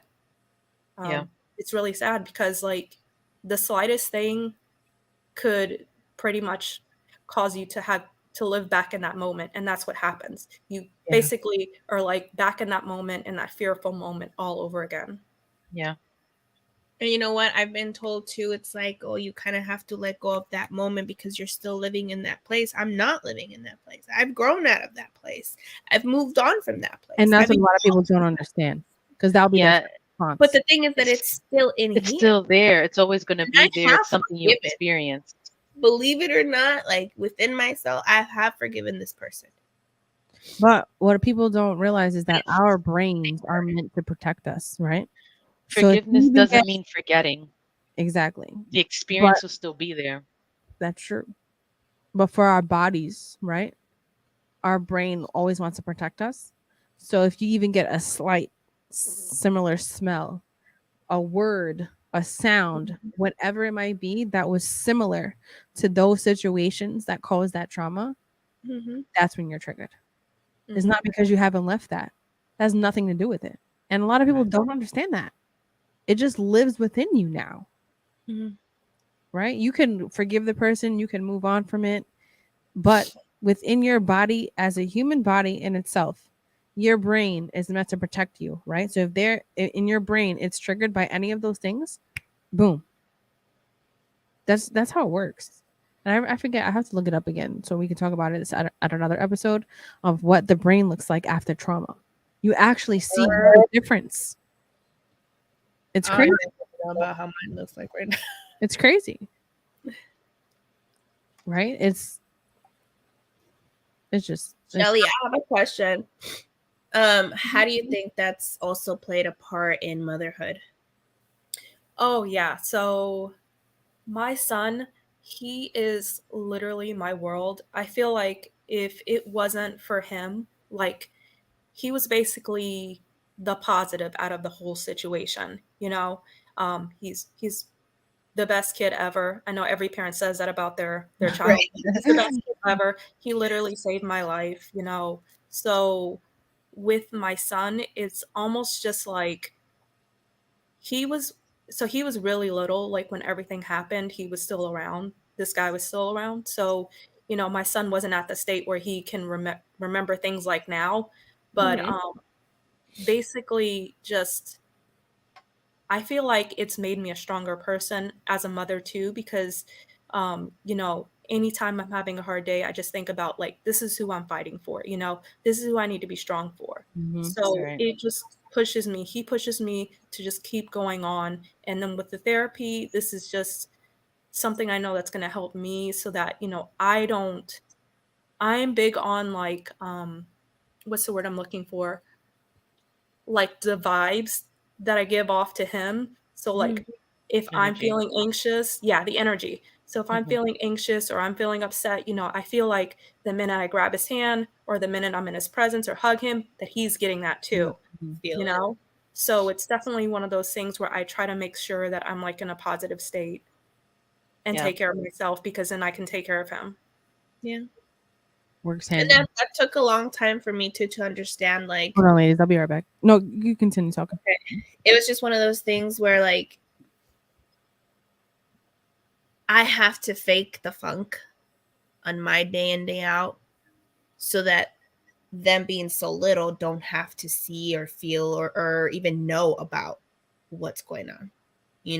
Like I remember, I was just telling one of my friends this, like when it came to my kids being little, I used to only make so much. I didn't have a lot of money, right? But I swear, I think my kids think we're like bougie rich or something, because here in California, right, they have certain restaurants that on certain days kids eat free. Okay. So I would take my kids to certain restaurants Monday through Friday because they eat for free and I eat like chicken tenders for like $7.99 or whatever. Right. So boom. They never got to see like the struggle financially. Right. Fridays, it was I pick up from school and we go to Costco. They got the hot dog, they split it in half and they shared the drink for like $1.50. They both ate. Okay. And then we would go to Walmart because it was across the street. We'd go get like a $5 movie, some little 88 or 98-cent, whatever, little movie candy that they have there. And we would go home, build a fort, and we would watch movies. But those are things that my kids now talk about and remember. But meanwhile, they didn't know what the hell I was living through. But as long as they can look back and say, that's my memory of my childhood, I'm good. Yeah. I'm good. And I mean, it's a lot, of sacrifices, I think, in general that you make as a parent. But when it comes to trying to overcompensate for something that is not there, makes everything a lot harder, I think, on yourself. And I think for that same reason, I'm on the same boat where I'm still single. So, yeah. Shout out to y'all that have kids and really push through with the mental health. Yeah. Because I don't even have kids and I'm single.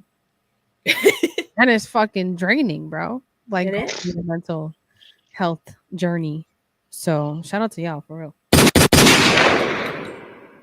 I'm gonna look at the anonymous message that we had.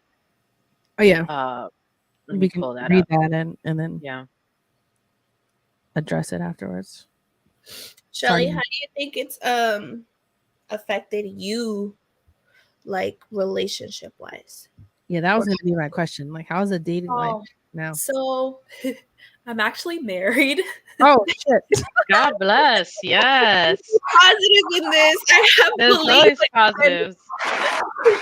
There is hope for me out there. Yeah, there definitely is. So yeah, I've been married to my husband about 4 years now. Oh, God bless. He is the absolute total opposite. Like he's one of those people that he literally will do anything I ask, no questions asked.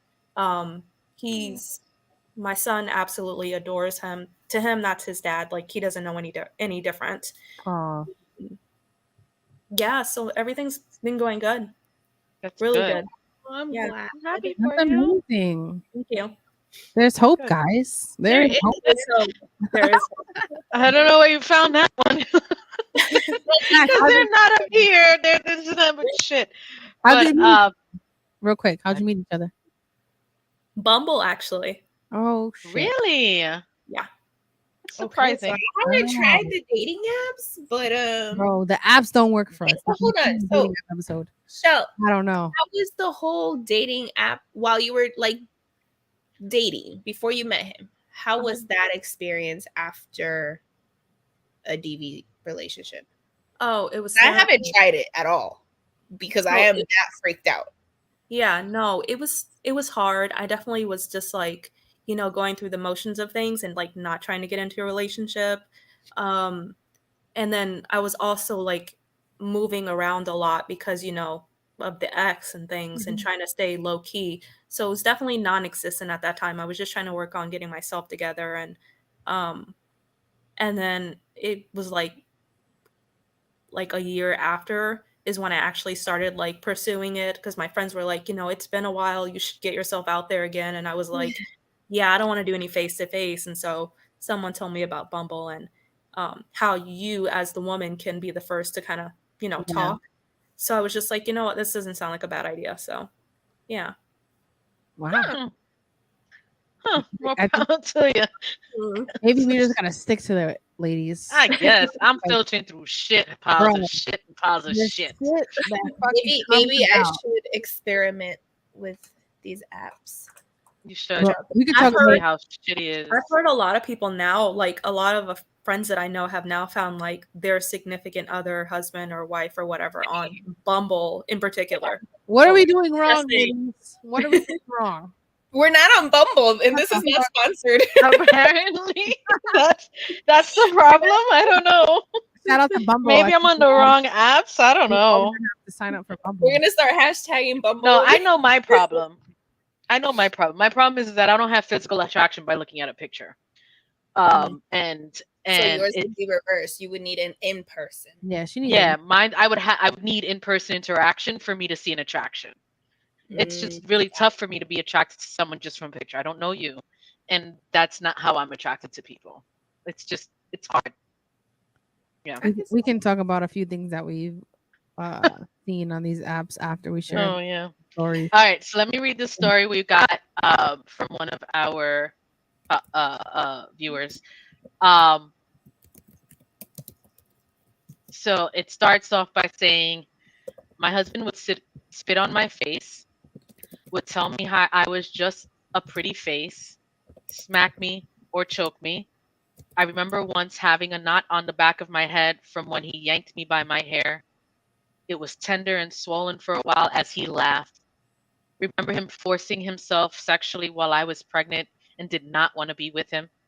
He would say if I was really a Christian, I would submit to my husband. All while I stayed quiet and took it so no one would know. I just found out my kids knew all along, and they said thank you for being alive, and that got me because I know out of all the BS we've been through, I have been through before them. They know the truth of how our lives played out. He always had us on edge because he would follow us. And I also just found out by my kids, he would go to my job and go through my car. He would tell them he was looking for the keys. I have not been able to have a successful relationship since. I think that was the end of the message. So, yeah. He apparently used to beat her before they're having babies, and then also would rape her as well in your marriage. I mean, rape is still rape, even if you're married. I mean, that's crazy to me. I don't know who this person is that shared, but first of all, thank you for even sharing. Yeah. Bruh, that was a lot. Definitely gonna keep you in our prayers for you. I think I'm about to share something that I would never share, but I'm only about to share it because of your part in your story. And I don't want you to feel like if you're listening, I hope you're listening. I don't want you to feel like you're alone. Well, hence the title of this episode, because you're not. with the part of him forcing yourself on you in a relationship. And I think a lot of people, We all go through that. yeah, I think a lot of people Thing is, that's not try to normal. be like, oh, it's not rape because you're with them. It's still fucking rape. Years ago, when I was real young, I was with an individual who I ended up living with. I was young and dumb, and it became very toxic. And I have to like really evaluate my life, because as I talk about the shit with you ladies, I'm just like, bro, majority of people I've been with are all the fucking same in some shape or form. I guess. Yeah, it was very toxic. He was very jealous, and like Shelly was talking about with her ex, he would show up at my job too. But then it came to a point where he was forcing himself on me. And in the place that we were at, there were like rugs on the floor, and I would have like rug burn on me. He was big, like 6'3", big dude. I have a type, obviously. And I feel for you. I don't even know your name, but if you're listening, I feel for you. My heart goes out to you. That's crazy. My phone just fell. I've been there too. I'm sure a lot of us have been there at some point, but I want you to let you know you're not alone. And I really appreciate you sharing with us. I would never have shared before. And I'm sharing it because you shared yours. And I want everyone to feel comfortable and see this as a safe space with us. You don't ever have to share your name. But just talking about it and getting off your chest helps. So I appreciate you for that. And it's not right. Like in a relationship, you should not be forcing yourself on anyone. No is no at the end of the day. I think And yeah, that's wild, and being pregnant. So yeah, it's crazy how us as women, and we have to face,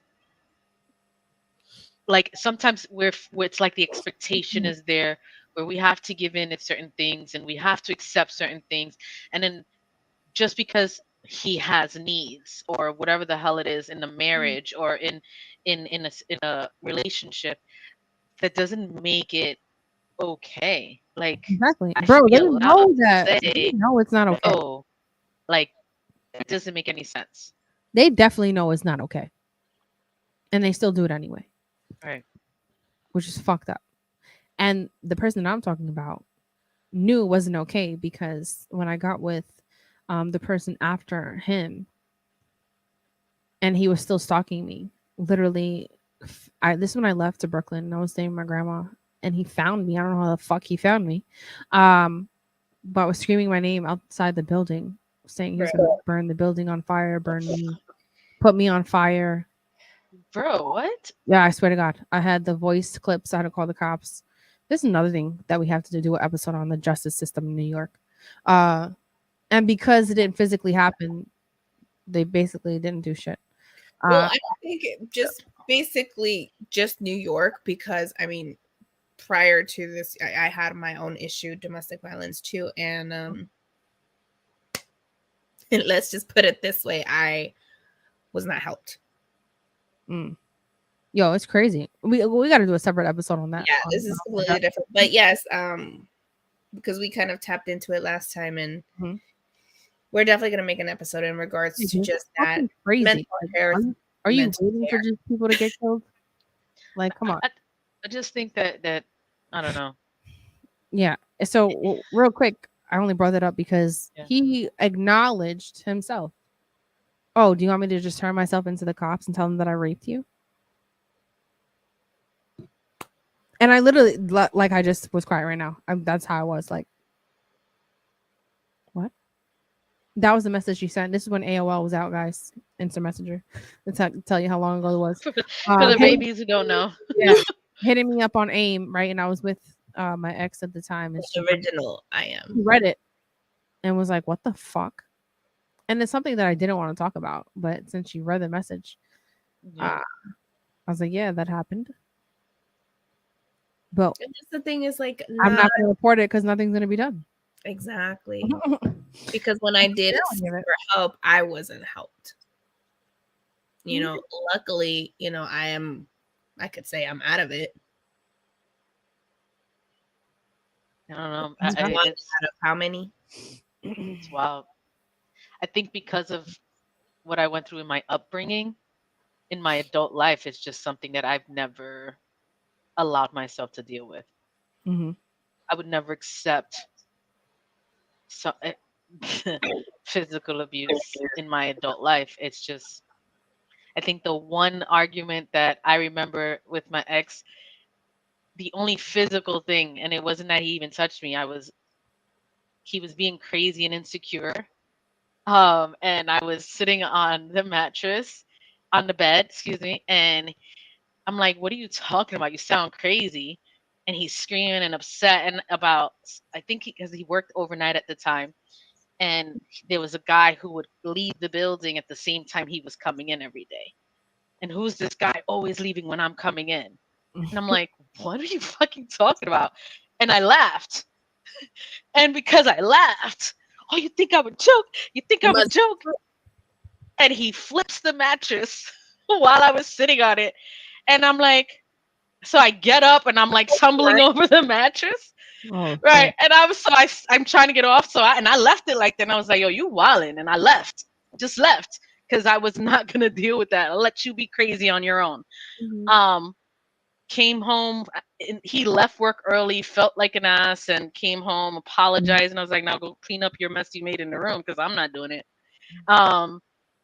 That's the extent of physical that I've ever been in my adult life. Obviously, it's and just because of everything I've been through when I was younger as a kid, I just would not allow myself to even be. I wouldn't put myself in that position.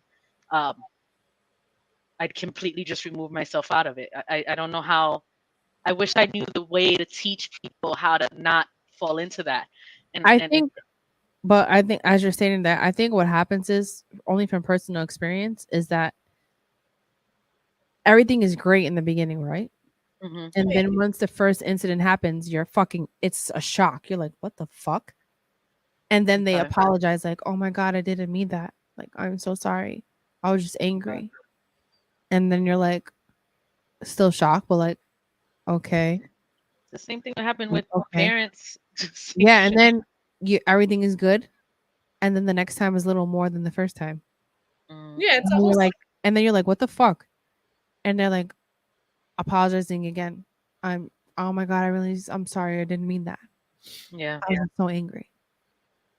And then a Right. part of you is a little changed now. And this is only talking from my experience. I don't know about you, Eva, but it was like stages like that. Like, okay. Yeah. I mean, I doubt it all the And time. then you're like, maybe this isn't okay for me. But then you're still staying. And the part I said earlier, like, you're seeing the good in them and you know that could be good, and you're looking for that to come about and hoping that they change. But it doesn't come about. Because once you cross the line of being either physical or once you cross the line of being really verbally abusive, there's no going back. Now it's easier to just do more and more as you're going down. You know what I mean? You've already crossed that line of disrespect, so why go back? Yeah, that's Right. I think that's what happens. Be going full throttle. And what becomes hard to leave. Yeah. But after you're in that situation, then after that, I'm talking about for me. Then after that, it's like any little sign, deuces, bye. Yeah. No. That's the part that I wish I knew how to verbalize Yeah. to other people, to show them this is how get away from. And I wish I knew how to show that to Maybe people. we should do or an episode be able on to red flags on what? specifically of like what we experience, red flags, specific Oh red yeah. flags for how they would be. You know what I mean? That's I mean, I could probably try to think of red flags on what it is that I see. Yeah. Like how you For treat. me, it's very easy. Okay, go ahead. I I'd like say to hear no. this. What? If I say no and you don't like it, I mean, that's a whole ass Right. trigger. oh, bro, Okay. what was that I showed y'all the other Like- day? Right? Somebody messaged me on fucking Facebook. I don't know who they were, and they were like, "Oh, I want to hear from you," and I was like, "Well, I've been sick, right? Like I'm not up to it. I don't Oh yeah. want any negativity What? That's some narcissistic shit for real. That doesn't even make sense. Who's telling? No, you never said fuck you. Like I whatever. Like didn't. All I Oh, said was thanks. I mean, if I'm not feeling well, you could ask, "Oh, are you okay? What's going on? Do you Yeah. need anything?" Be no, bro. human. What the fuck is wrong with people? I feel like a lot of people cannot even be human because there was somebody else messaged me. I don't know who it was, and I'm like, honestly, I'm just like getting better. I don't really have the energy to like go out yet. Whatever. You want to know what the next comment was? Oh, can I get your advice on something? This girl I know has been messaging me and wants to come see me, and I know that she wants more than me, more than a friend, but I don't like her like that. So what do you think? And I literally looked at the message like, are you fucking kidding me right now? is this somebody who you talking to? No, not even. Like they just literally hit me up like, oh, No, this is an idiot trying to get your attention and hoping that they say, like, what? yeah. I was like, and then you know what? Because I'm really like getting in on myself of just like being completely transparent at all times. I'm not Okay. gonna hold any feelings. And I was Okay. like, you literally just ignored what I just said after asking me about a question about like when I was sick. Did not respond to anything that I said. And then you want to ask me advice about another female? Are you kidding me? It's like That's the No, exactly what I I would have told her to go suck a cock. Yeah, I was nice about it. I'm trying to be better, No, guys. no. See, the thing is, here's my thing. All right. Quite frankly, you don't know the person. You just start Yeah, I talking to don't them. even know them. I probably would not have given them the energy of a response, and it's just a wasted energy. I don't give a fuck. Yeah, you're probably right. I think I was just so stunned. Like, what the fuck? Yeah, What no. the fuck is wrong with you people? Like, I don't know what's happening in this generation. I have no idea what's out there, but Oh, really quick, not to throw anybody off, but even did you check on Shelly? Because I seen that she just popped out. oh yeah. No, she had to go put No, her she said she Oh, okay. she had to put her son to bed. Oh, okay. So, Thank you. Shout out to Shelly for coming on. yes, thank you, Shelly. If you're watching or you watch this Yeah. back, we appreciate you. Thank you Definitely for sharing your appreciate story. It really is not easy when you're dealing with narcissistic, abusive people. it. They Mhm. isolate you and make you feel like you're completely alone, and it Yeah. ends up being that way because you don't know how to be you anymore. That's definitely gonna be an episode where Not even just that, but kind of like how Shelly said in her case too. Like it gets to a point where they seclude you from everyone you Yeah. know. Oh Yeah. yeah, they'll pick out every negative thing about each person that's in your life and your friend. That's not really your Like friend. kind of piggybacking Blah, to blah, blah, blah. Shelly, Narcissism. you said Tashi of like that ex. I had that ex too, where my boss had to sit down with me and was like, "Yo, I'm afraid." And I was at the front desk of this location at the time, so they were like, "Yo, I'm afraid of one day." Mind you, this building was like so like brick and old, like, and I'm at the front desk. They're like all the way in the back, so he's like, "I'm afraid one day he's just gonna come in, shoot you, and I'm not even gonna know." Like that's how deep it was. It's reality of it though. You got to be realistic and thank God they. What's wrong with these Shout out movies? to Shelly's Oh, job too for shit. taking initiative. Oh yeah, Right. definitely. They saved her, and Yeah. that's super commendable. Her boss, like the fact that you took that energy, super boss right there. Facts. Yeah. Facts. Bro, yeah. So Yeah. Sorry, I'm looking at To the window. our anonymous message person, I just want to say, you are strong. You are wonderful. Continue to be you. Fuck all them else. Everything else. It's all about you and your kids. And thank you so much for sharing your story. And that asshole deserves to die. that part.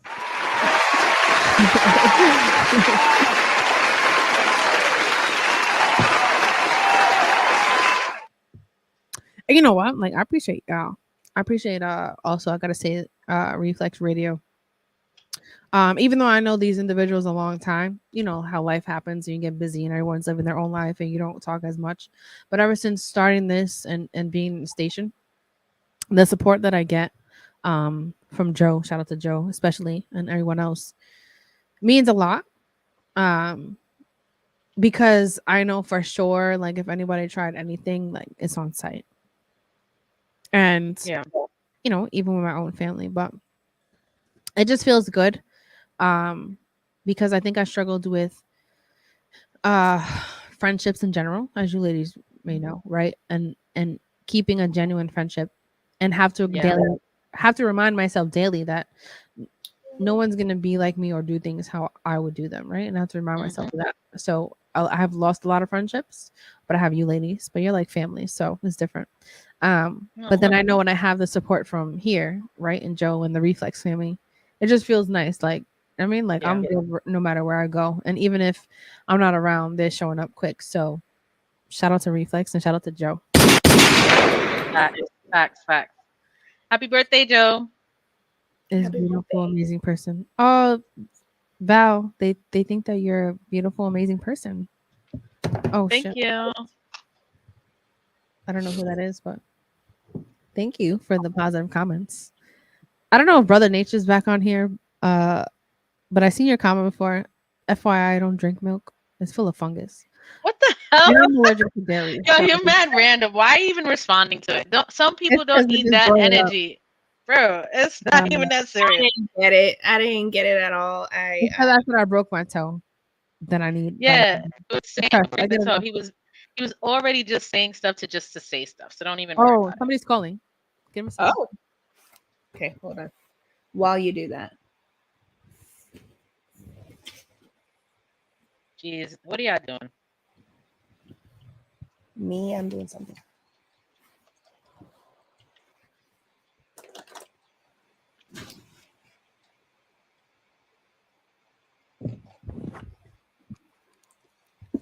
They hung up. I don't know who it was, but if you want to call back, call back. It's fine. I don't know who it is. No, I know. I usually don't acknowledge certain shit, but it was since I seen that comment, I was like, might as well say something. I get enough vitamin D, so. But thank you for sharing your concern.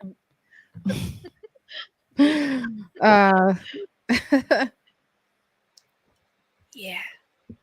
No, I do want to say. I mean, are you feeling better since everything's going down? Yeah. Today I feel better. I actually feel a little better than now that I said this out loud. There's a different feeling after you because you live it, you see it, you hear it, you experience it. Mm-hmm. But when you're saying it, and then you hear that. Yeah.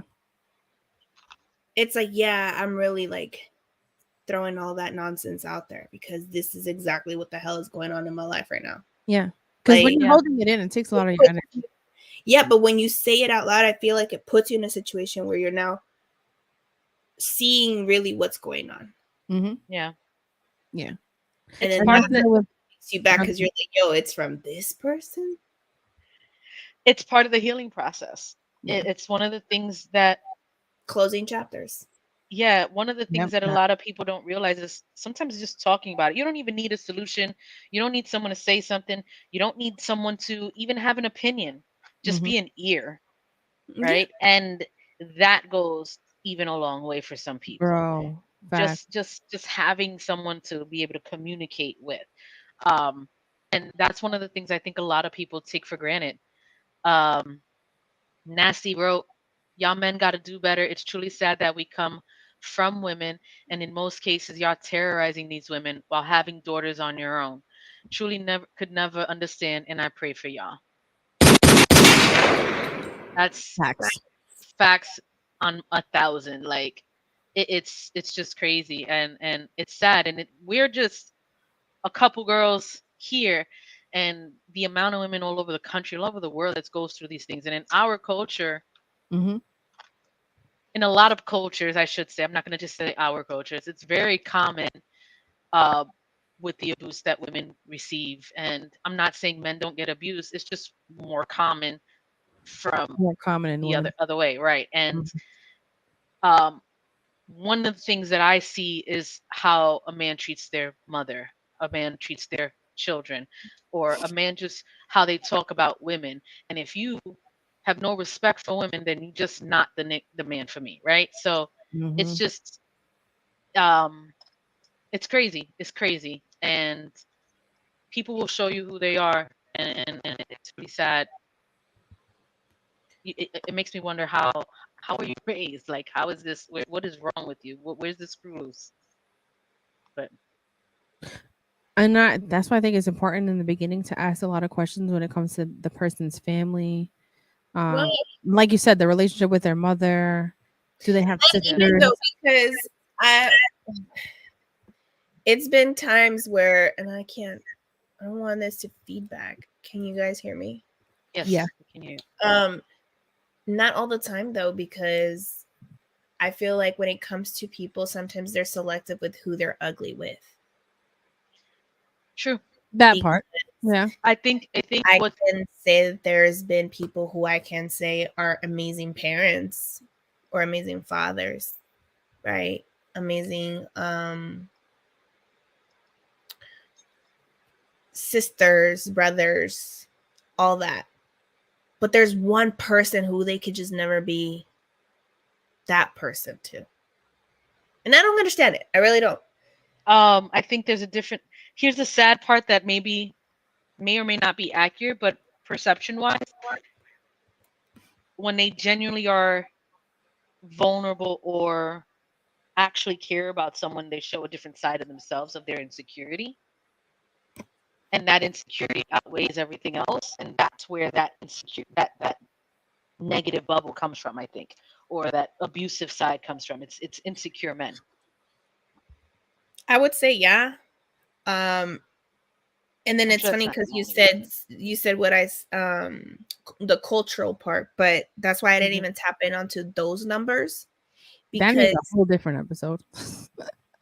With those numbers, you know, or what is domestic violence globally per se, because you have to understand everybody has a different, so based on culture, you know, country and all that stuff, there was so many different stats. Oh yeah. What falls under their domestic violence, because obviously those are different countries, right?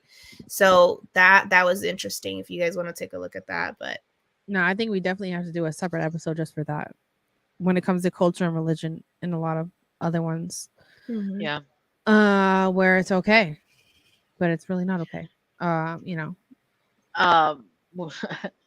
It's the problem is that women are viewed as less than men. And when you're viewed as property instead of a person, I think they can do whatever they want with you. And in certain cultures or religions, that's the case. Yeah. And for all the faults that America has, I'm grateful that I'm in this country and not somewhere else. When it comes to those type of things, because I think I'll probably be a murderer. But with that said, it's crazy. It's crazy, and more power to those women who deal with that. Facts. You deserve better, and hopefully you get it. I just think that it's crazy. No, it definitely is. It's just I think I just can't fathom how an individual can cause harm to someone, watch them cry, be okay with it, then it comes to them afterwards like, I love you, it's gonna be fine. Like what? But you know, it's not hard because siblings do it to each other. Parents do it to their children. Thankfully, I don't know what that is when it comes to siblings. Right. I mean, fortunately for you, you have very good siblings. Right. But people, like I've seen siblings come at blows with each other, pull out weapons on each other. Parents abusing their own children, and you know, they may have the things falling under that was also treating a child like an adult is a form of an abuse. Yeah, because you're making them grow faster than they should be. You're putting the responsibilities on them that they shouldn't have. Yep. A kid has to be a kid. Did Val just freeze? I think she did. Did I? Yeah, I hear you. I did. I'm on. You can hear me, but you can't see me moving. I'm moving on the live. Am I back on? No. Nah, not yet. Jeez Louise. Y'all people sending bad energy. Y'all can't. You're not gonna get through anyways. We good over here. Because this is so odd. This never happens. That's weird. That's never really happens. Usually it's like one or two of us that has like initial at the beginning, but right now it's today has just been whacked out. Y'all trying so hard, but you're not gonna get it from the beginning. Believe it. Exactly. It's fucking ridiculous, bro. For real. Wait. Is she coming back in? Or hold on. Oh, okay. Just hop in then when it I hear on the And the reason why I block my microphone on Instagram is because I can hear Val. So when I talk, I can hear it coming through your phone. Yeah. Put your volume down. I don't know. I gotta do research on how to really have this work seamlessly with the Instagram live too. Ever led someone on? Who was that? How? Who was that? It says, you ladies ever led someone on? Who's the comment from? Does it matter? The question is oh no, because I just like to address the person. Giovanni. Giovanni. Also known by Gio. Oh, okay. Gio, no. I think that it's terrible if you lead someone on. I think that it's a waste of time. I think that you have to be real and clear on what you want and what you're looking for. Because why would you want someone to waste your time? There you go. She's back on. Can y'all hear me? Yeah. Yes, we could hear you now too. You ladies ever led someone on? I don't. Oh yeah. I don't think that. See, leading on is based on perception. Okay. I don't. If I'm trying to get to know you, right, and you're trying to get to know me, but then I decide I'm not for you and you're not for me, someone's gonna feel led on. But that's not what the intention was. So right, that's your perception of it. That's what I was just saying, though. I think that that's why you have to be honest and clear about what you want and what you're looking for. Right. If you felt led on, I'm sorry, but that wasn't my intention. Gio, she's sorry. No, I don't know him. I don't know. But I just think that everybody should be more open to what their intentions are, so they understand where it's coming from. Right. You know what I mean? Leading someone on is just fucking. You're just hurting an individual. That's fucking pointless. Let's be real. Yeah. I don't know. I think some people feel that way, and it may not be the case. Yeah, because that's also the other thing too. Is like when you can only be led on if you allow it, because sometimes without communication, like let's say you are seeking for somebody or some sort of relationship or some sort of something with that person, but if that's not spoken of, how do you know that the other person has the same intentions or the same feelings? Because they could have communication, they just don't know how to communicate it, or if they don't, now you feel led on. Right. I've had guys tell me that they like me, that they did, but I had no idea because you never told me anything. So now I'm just thinking we're friends, and then they feel like I was leading them on, and I'm like, bro, what? I thought we were just friends. It's just there really isn't no communication. I thought you wanted to take me out. Like, I don't know. We're just hanging out. Yo, what the fuck? Hey yo, what the fuck? My bad for being ignorant. I don't know. I mean, it happens, I think, especially when it's not spoken of. Yeah. No, communication is important. 100%. Yeah. You should be talking about that from jump. If you like make your intentions clear from the very beginning, so we can communicate what it is that we're both on the same page on. If I like you, I'm going to tell you I like you, and I'd like to see where this goes. Exactly. If I'm starting to like you, I'm going to communicate. I'm starting to like you, because again, I unfortunately don't like people when I first see them. It really takes time for them to grow on me. Mm-hmm. But you know, I think that once that's starting to happen, I'm looking for more. I'm communicating about more. I want to take you. I want to be with you more. Those things grow. So it's always a level of communication that needs to be there. 100%. Yeah, definitely agree with that. All right. Well, how are we feeling about today's episode? No, it was a great episode. Appreciate everyone, sharing their personal story. Appreciate Eva sharing statistics. Definitely gonna hit another episode with worldly when it comes to specific cultures. Definitely think we should talk about that too. Yeah. Shout out to Shelly for sharing hers. Shout out to the anonymous story too. just appreciate y'all being vulnerable and being transparent. And we want to be transparent. To listen. Facts. Thank Even though if you don't listen now, I know that a lot of you will be listening to the what is it? Recorded version. The playback.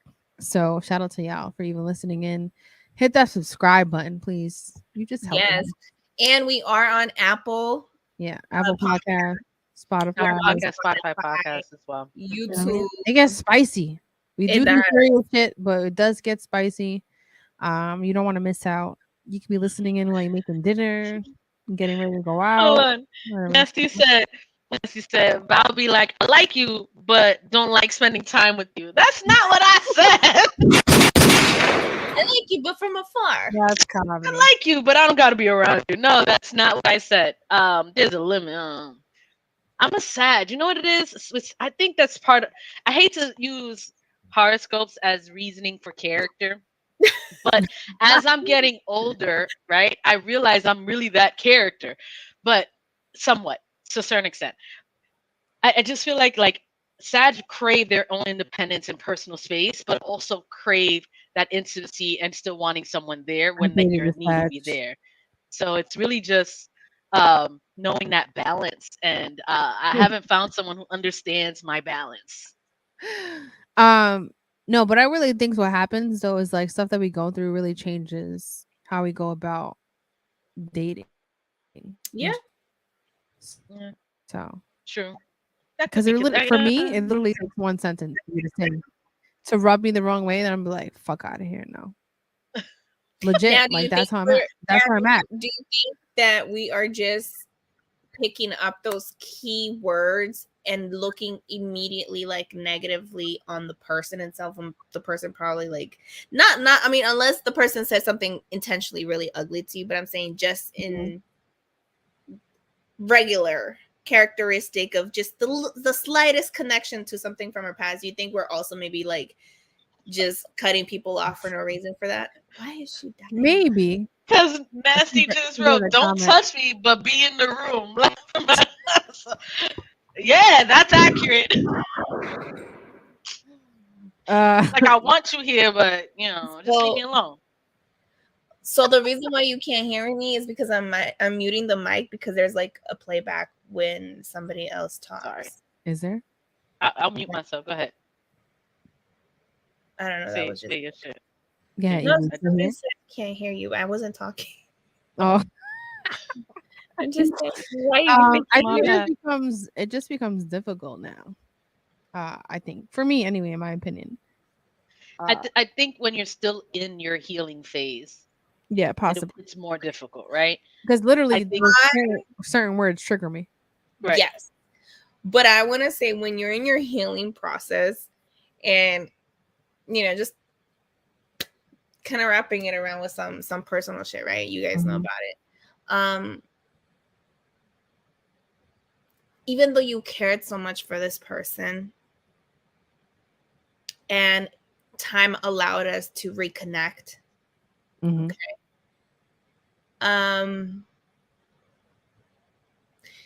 Me knowing the cycles that I had been in before, not just with this person, but I'm saying just in general, as far as the way I looked into like what a relationship was like or something like that. Then basing it off of our past relationship, and I let him know like, hey, if your true intentions are to be with me, then it will show. But I would need first for you to be able to seek your self-healing, for you to seek your true path. And if at the end of the day, you could still stand there and say, you know what, I still want you in my life after being alone. Because here's the one thing. A lot of people don't know how to be alone. A lot of people don't understand that in order for you to be able to love someone, respect someone, see someone, care for someone, be with someone, or whatever else with someone, you are supposed to be able to first do that with yourself. Yep. Yeah, 100%. Because if you cannot do that for yourself, you cannot be in a relationship with somebody. It's facts. Okay. So I told him, if at the end you still want me, then we can go ahead and maybe talk about it. If not, I'll respect it too. It's cool. No beef, right? Mm-hmm.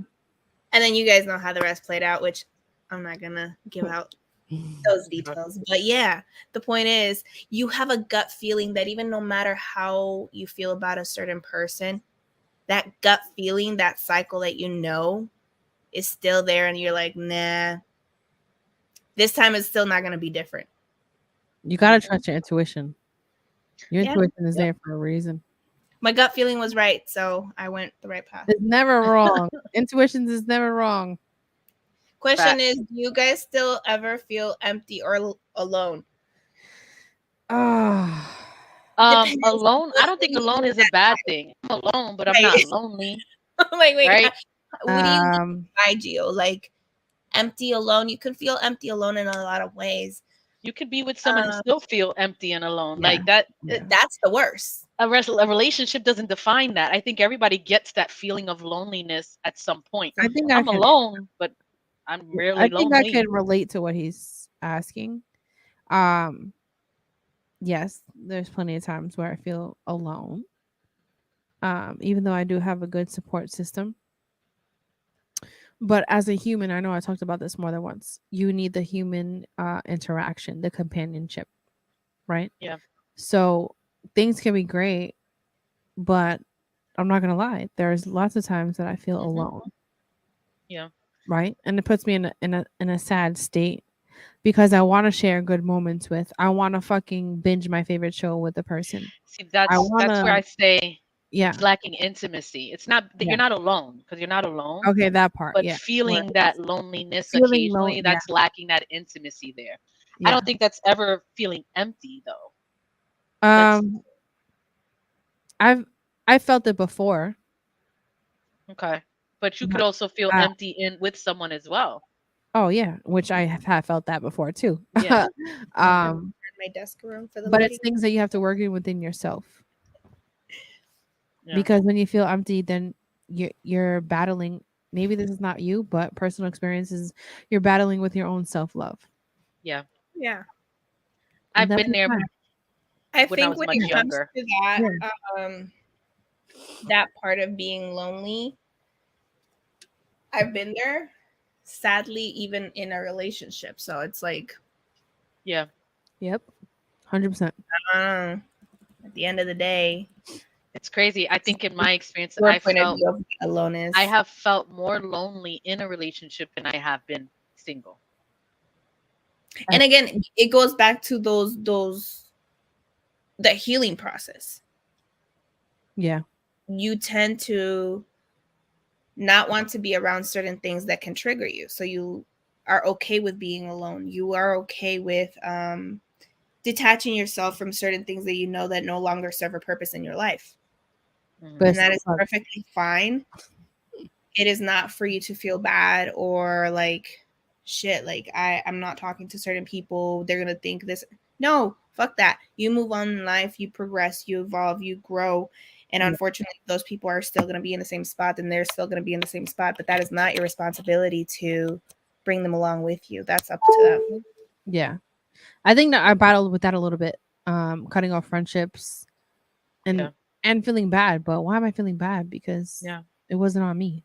You know what I mean? Question is, do you think you are? Do you think you're better off alone, Alice, DJ? Sometimes, Alice. Yes. Yeah, I think that was a quote from Alice Giovanni. Yeah. Do you think you're better off alone? That's one.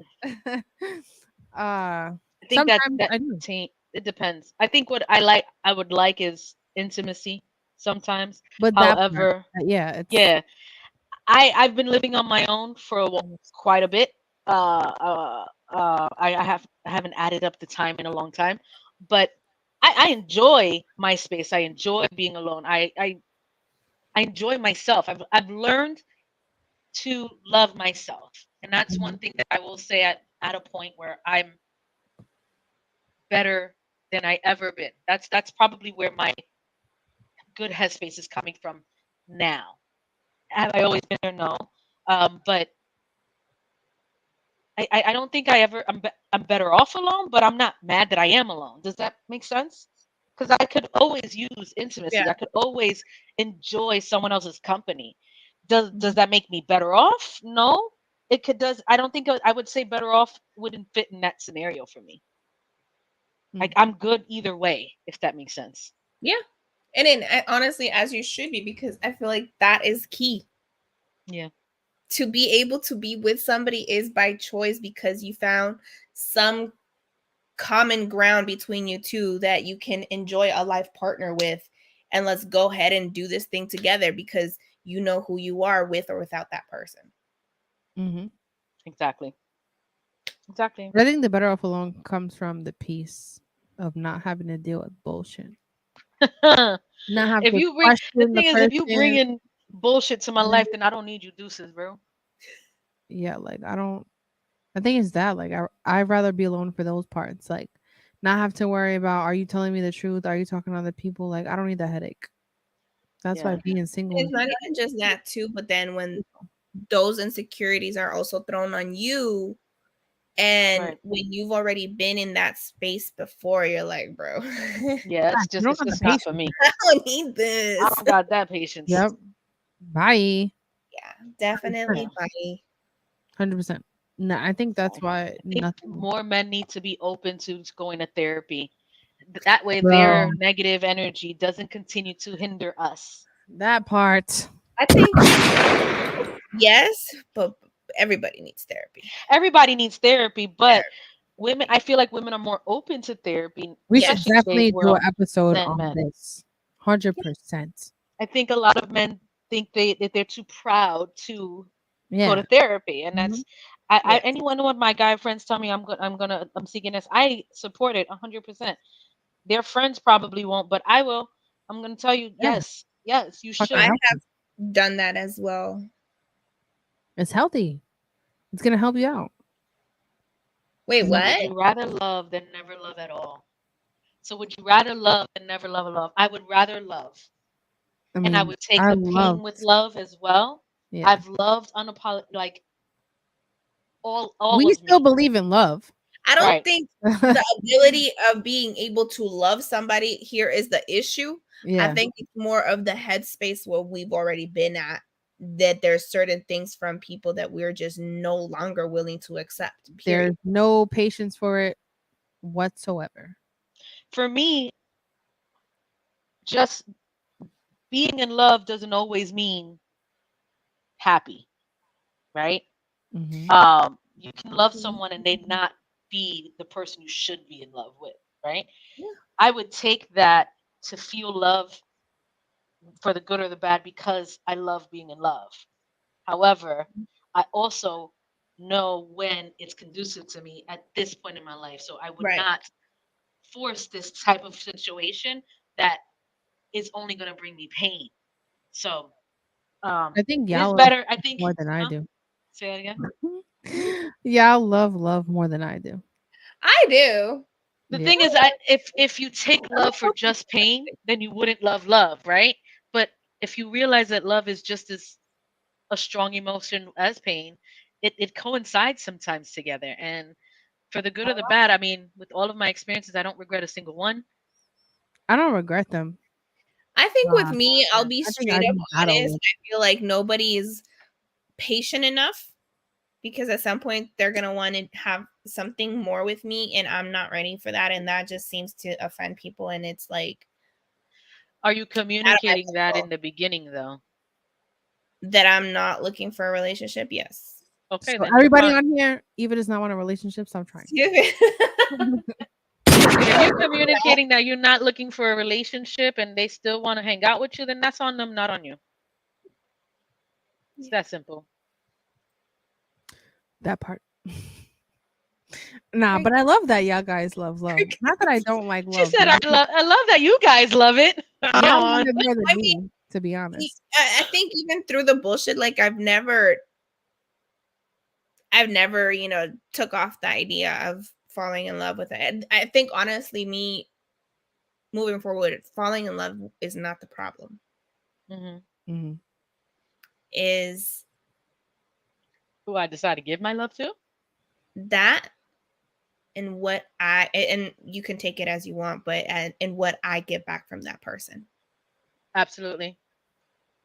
You know, that's Consideration, reciprocation is all important. Do we have another comment there? I see it. Yeah. We got like another 10 minutes. Well, I don't know. I Interesting. can't see So the time. what would make a woman 10 who minutes. doesn't want a relationship to want one? There isn't anything that would make one That's like saying want a something without saying relationship. something, Eva. No, I don't think there's ever a scenario to make a woman want a relationship who doesn't want one.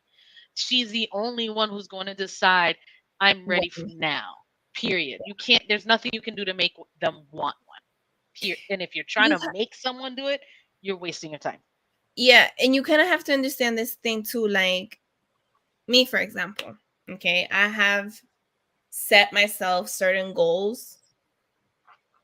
I have, you know, kind of going back to the motherhood part where I say, you know, you sometimes overcompensate a lot. So I think I'm at the point in my life where I'm making those changes that I had to overcompensate for. To make my life a little bit easier, I think. But at the same time, being able to explore not really love per se, but at least maybe starting to put myself out there. But again, it's not even something that I'm like wanting to look for.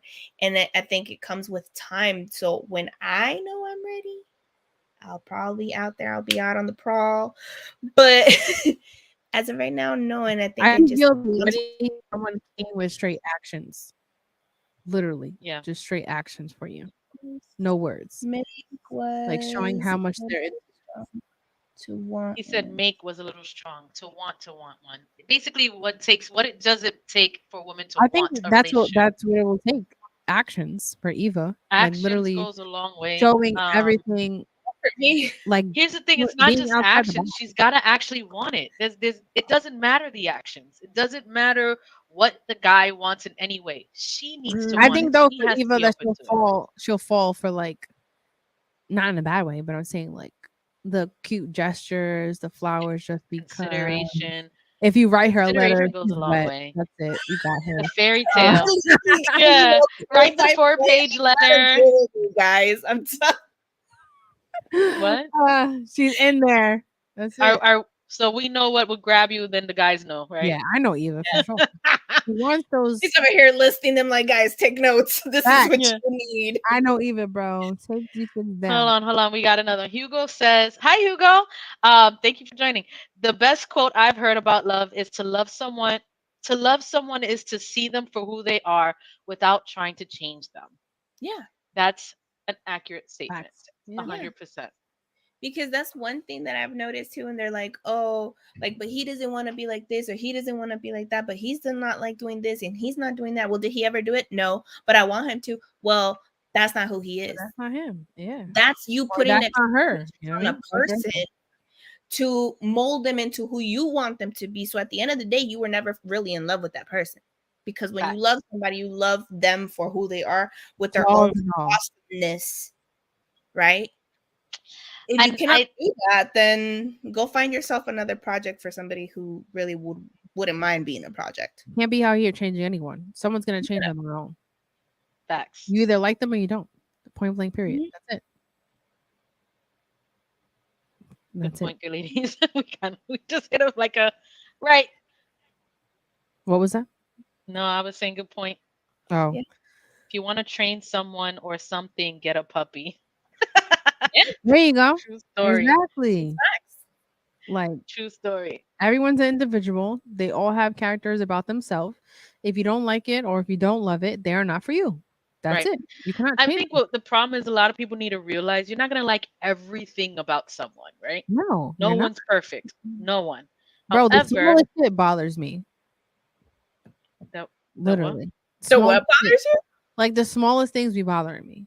Oh. But like if what? I love someone, I let it go. Like one of them is like, this is probably fucking random. When you make a peanut butter and jelly sandwich and then you leave the peanut butter on the spoon in the sink, like why can't you just wipe it before you put it in the sink? Why are you gonna bother? That would irk my soul. Peanut butter off the spoon. So then the sponge can have peanut butter. Like And I only bring that up because I used to have it in my other relationship, and he'd be like, "Bro, what the fuck?" And I'm like, "Can you just wipe it? Can you just wipe it?" No, And I you know know what it's my not ex you, used to but do? Leave the cabinet doors open every that's time he was in the annoying. kitchen. Oh, that's annoying. That or when he got in the shower, left the clothes on the floor.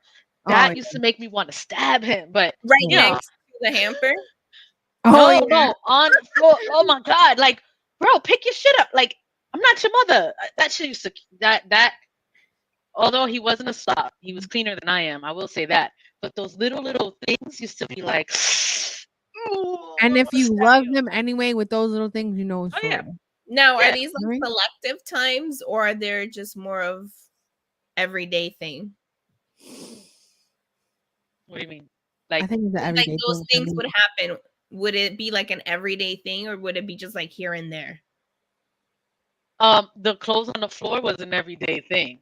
It was just a habit that he grew up with and always did, and it irked my soul. And it would sit there because I wasn't picking up your shit. Um, but the cabinet thing, that was a sporadic thing. That wasn't something that happened every day. It was like he was just mindless about it. So Right. It's just the peanut butter thing for me. no, I was just saying silly You stuff did because that good with you brought up everything. the peanut butter thing. I understand. Like I would be No, annoyed come by on. it. So Okay, that's thank why I you. thought I'm of not crazy. no. I was trying to like so you're not alone. I thought of the silly things that used to irk me, but that didn't change that I you know Yeah, you still whatever. love them regardless. You just get annoyed. You know what I mean? Yeah. I see another comment there before we go. If you want to read it. Hugo says, so here's the thing, those things can annoy you or grate at your soul, but if something happened to that person, you would miss that thing that annoyed you from them. Yep, Oh, 100%. Yeah. absolutely. You get annoyed in the moment, of course. What I'm But saying is, I mean, that's the point of what I was trying to say is like I still love that person. yeah, Understand that no one's perfect. I'm not unrealistic to that, right? It's just I also would understand certain things that I wouldn't tolerate, I guess. yeah. Yeah. What do you mean? Kind of got off. They ask, is missed? Wow, I can't read today. Mixed signals a real thing? Y'all want to Yes. ask the question. Y'all want to ask the questions at the end of the episode. Right. Mixed signals, absolutely, Mixed bro. signals I is have a a real whole. thing. If we had the time, I would really go through it. Yeah, we're I gonna feel make an like episode on that one. I think that's a good one to it talk is about. just inconsiderate that you do mixed signals. It's fucking pointless. You're wasting your time doing that to someone. Yep. That's my opinion about it. You're wasting your time, their time, and you're Yeah. only gonna have someone who resents you for it. Exactly. When you could You're just not be feeling real. them, let it go. And I feel like people that do mixed signals is because they're lonely and they just like they're having attention from someone even though they really don't want them. Make it make sense. But that's the thing too. Is like, why would somebody give somebody else attention? I mean, like, I would get it if you guys are friends or whatever. Again, it comes back to the communication. Mm-hmm. Yep. That. So it's like, here's the thing. Also, I want to say because you're both on two different parties. Yeah. Because if I think you're my friend and you think you're pursuing something, that's not my fault. That's on you because you never told me you were trying to pursue something. Did you make it clear to them that I thought we were friends? I'm not. First of all, if someone I like, they know I like them. Like I'll flirt. But if someone I'm just chilling with, is someone who's a friend, sometimes that's people just a interpret friend. flirting differently. They could just be like, "Oh, she's friendly," right? Bruh, nah. Or they could take your friendliness as flirting. They could, yes. But is that my fault or their fault? Because I'm friendly and I don't need to flirt with everybody. That's not my fault that you thought I was flirting. I don't know what you thought it was, but it's definitely not that. You know what I mean? I was raised with men. That's like when niggas be like, "That's not my fault. She thought she was in a relationship with me." But that's not the same. That's not the same. It is not the same because I'm gonna tell you one thing. They have a valid communication point, and that is why they don't do it. because they can say shit like that when they can say, "Oh, well, she thought she was in a relationship." Bro, I hate when niggas be like that. Treating her like that, but you never asked her, so you can say exactly this. Mm-hmm. Have no repercussion to the situation. Mixed signals is fucking corny. I'm gonna just tell y'all that. And just to hit that really quick before we go, like I had an individual buy me a lot of things, talk to me a lot every day, express they had feelings for me, for it to be just a joke. Make it make sense. Wait, yeah. What? Mm-hmm.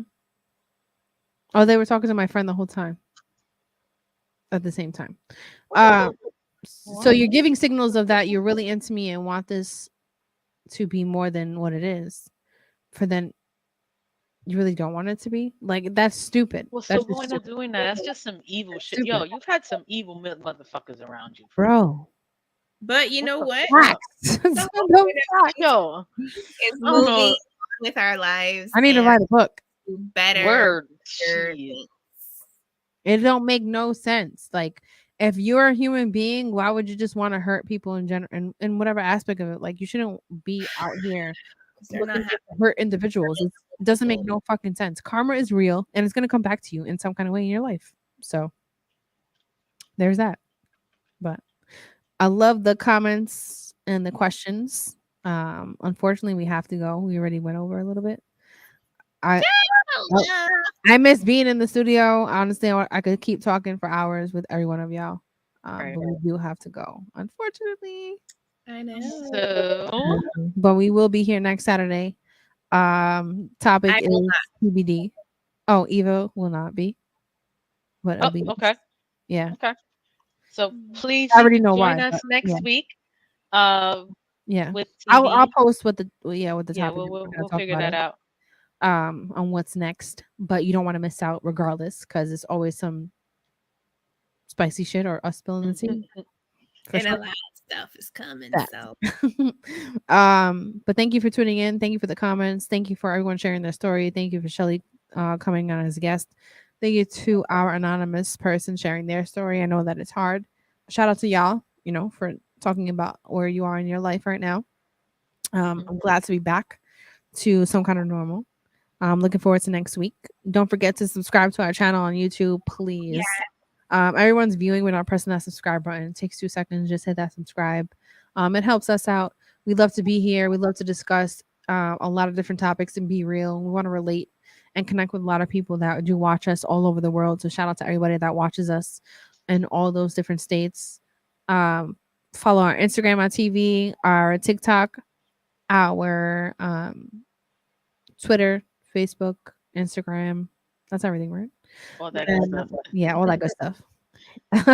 Hit that follow, share it. We're on Apple Podcasts and Spotify after each episode is on there too. These episodes upload on YouTube as well. And my name's Anastasia. Never average, always savage. This says on my hat. I found this out. I was like, oh, this is fire. And go ahead, y'all. Well, I just want to thank everybody who did share and sent their messages and had questions. And even for the ones who didn't speak up, but still listened and related in secret, in silence. Facts. Don't be afraid to speak. Speak up because for one, you're not alone. And two, it's very ironic. I don't know if you guys noticed, but while you guys were talking, I kept looking out the window long because obviously it was still bright. And it's been very gloomy outside because, everything's been snowing and raining, but a double rainbow popped up. So I guess the message is just know that there is a positive. There is a light at the end of the rainbow. Facts. That's dope. That's all for me. That's dope. Well, as always, guys, we appreciate you joining. And this is Valerie V Max. Stay logically valid as always. And have a good night, guys. Good night to next week. everybody. Oh, shout out to Joe had a Reflex Radio one more time. Happy birthday. Oh, yes. Happy birthday, Joe. Thank you everybody for tuning in, and we'll see you next Saturday. Hit that notification button, 6 p.m. Eastern.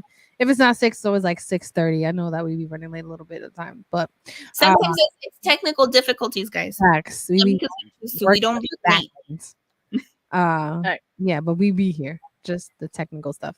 But yes, and go hit that subscribe button, guys, please, and listen to our episode if you missed it. And we'll see you next Saturday. Good night. Bye.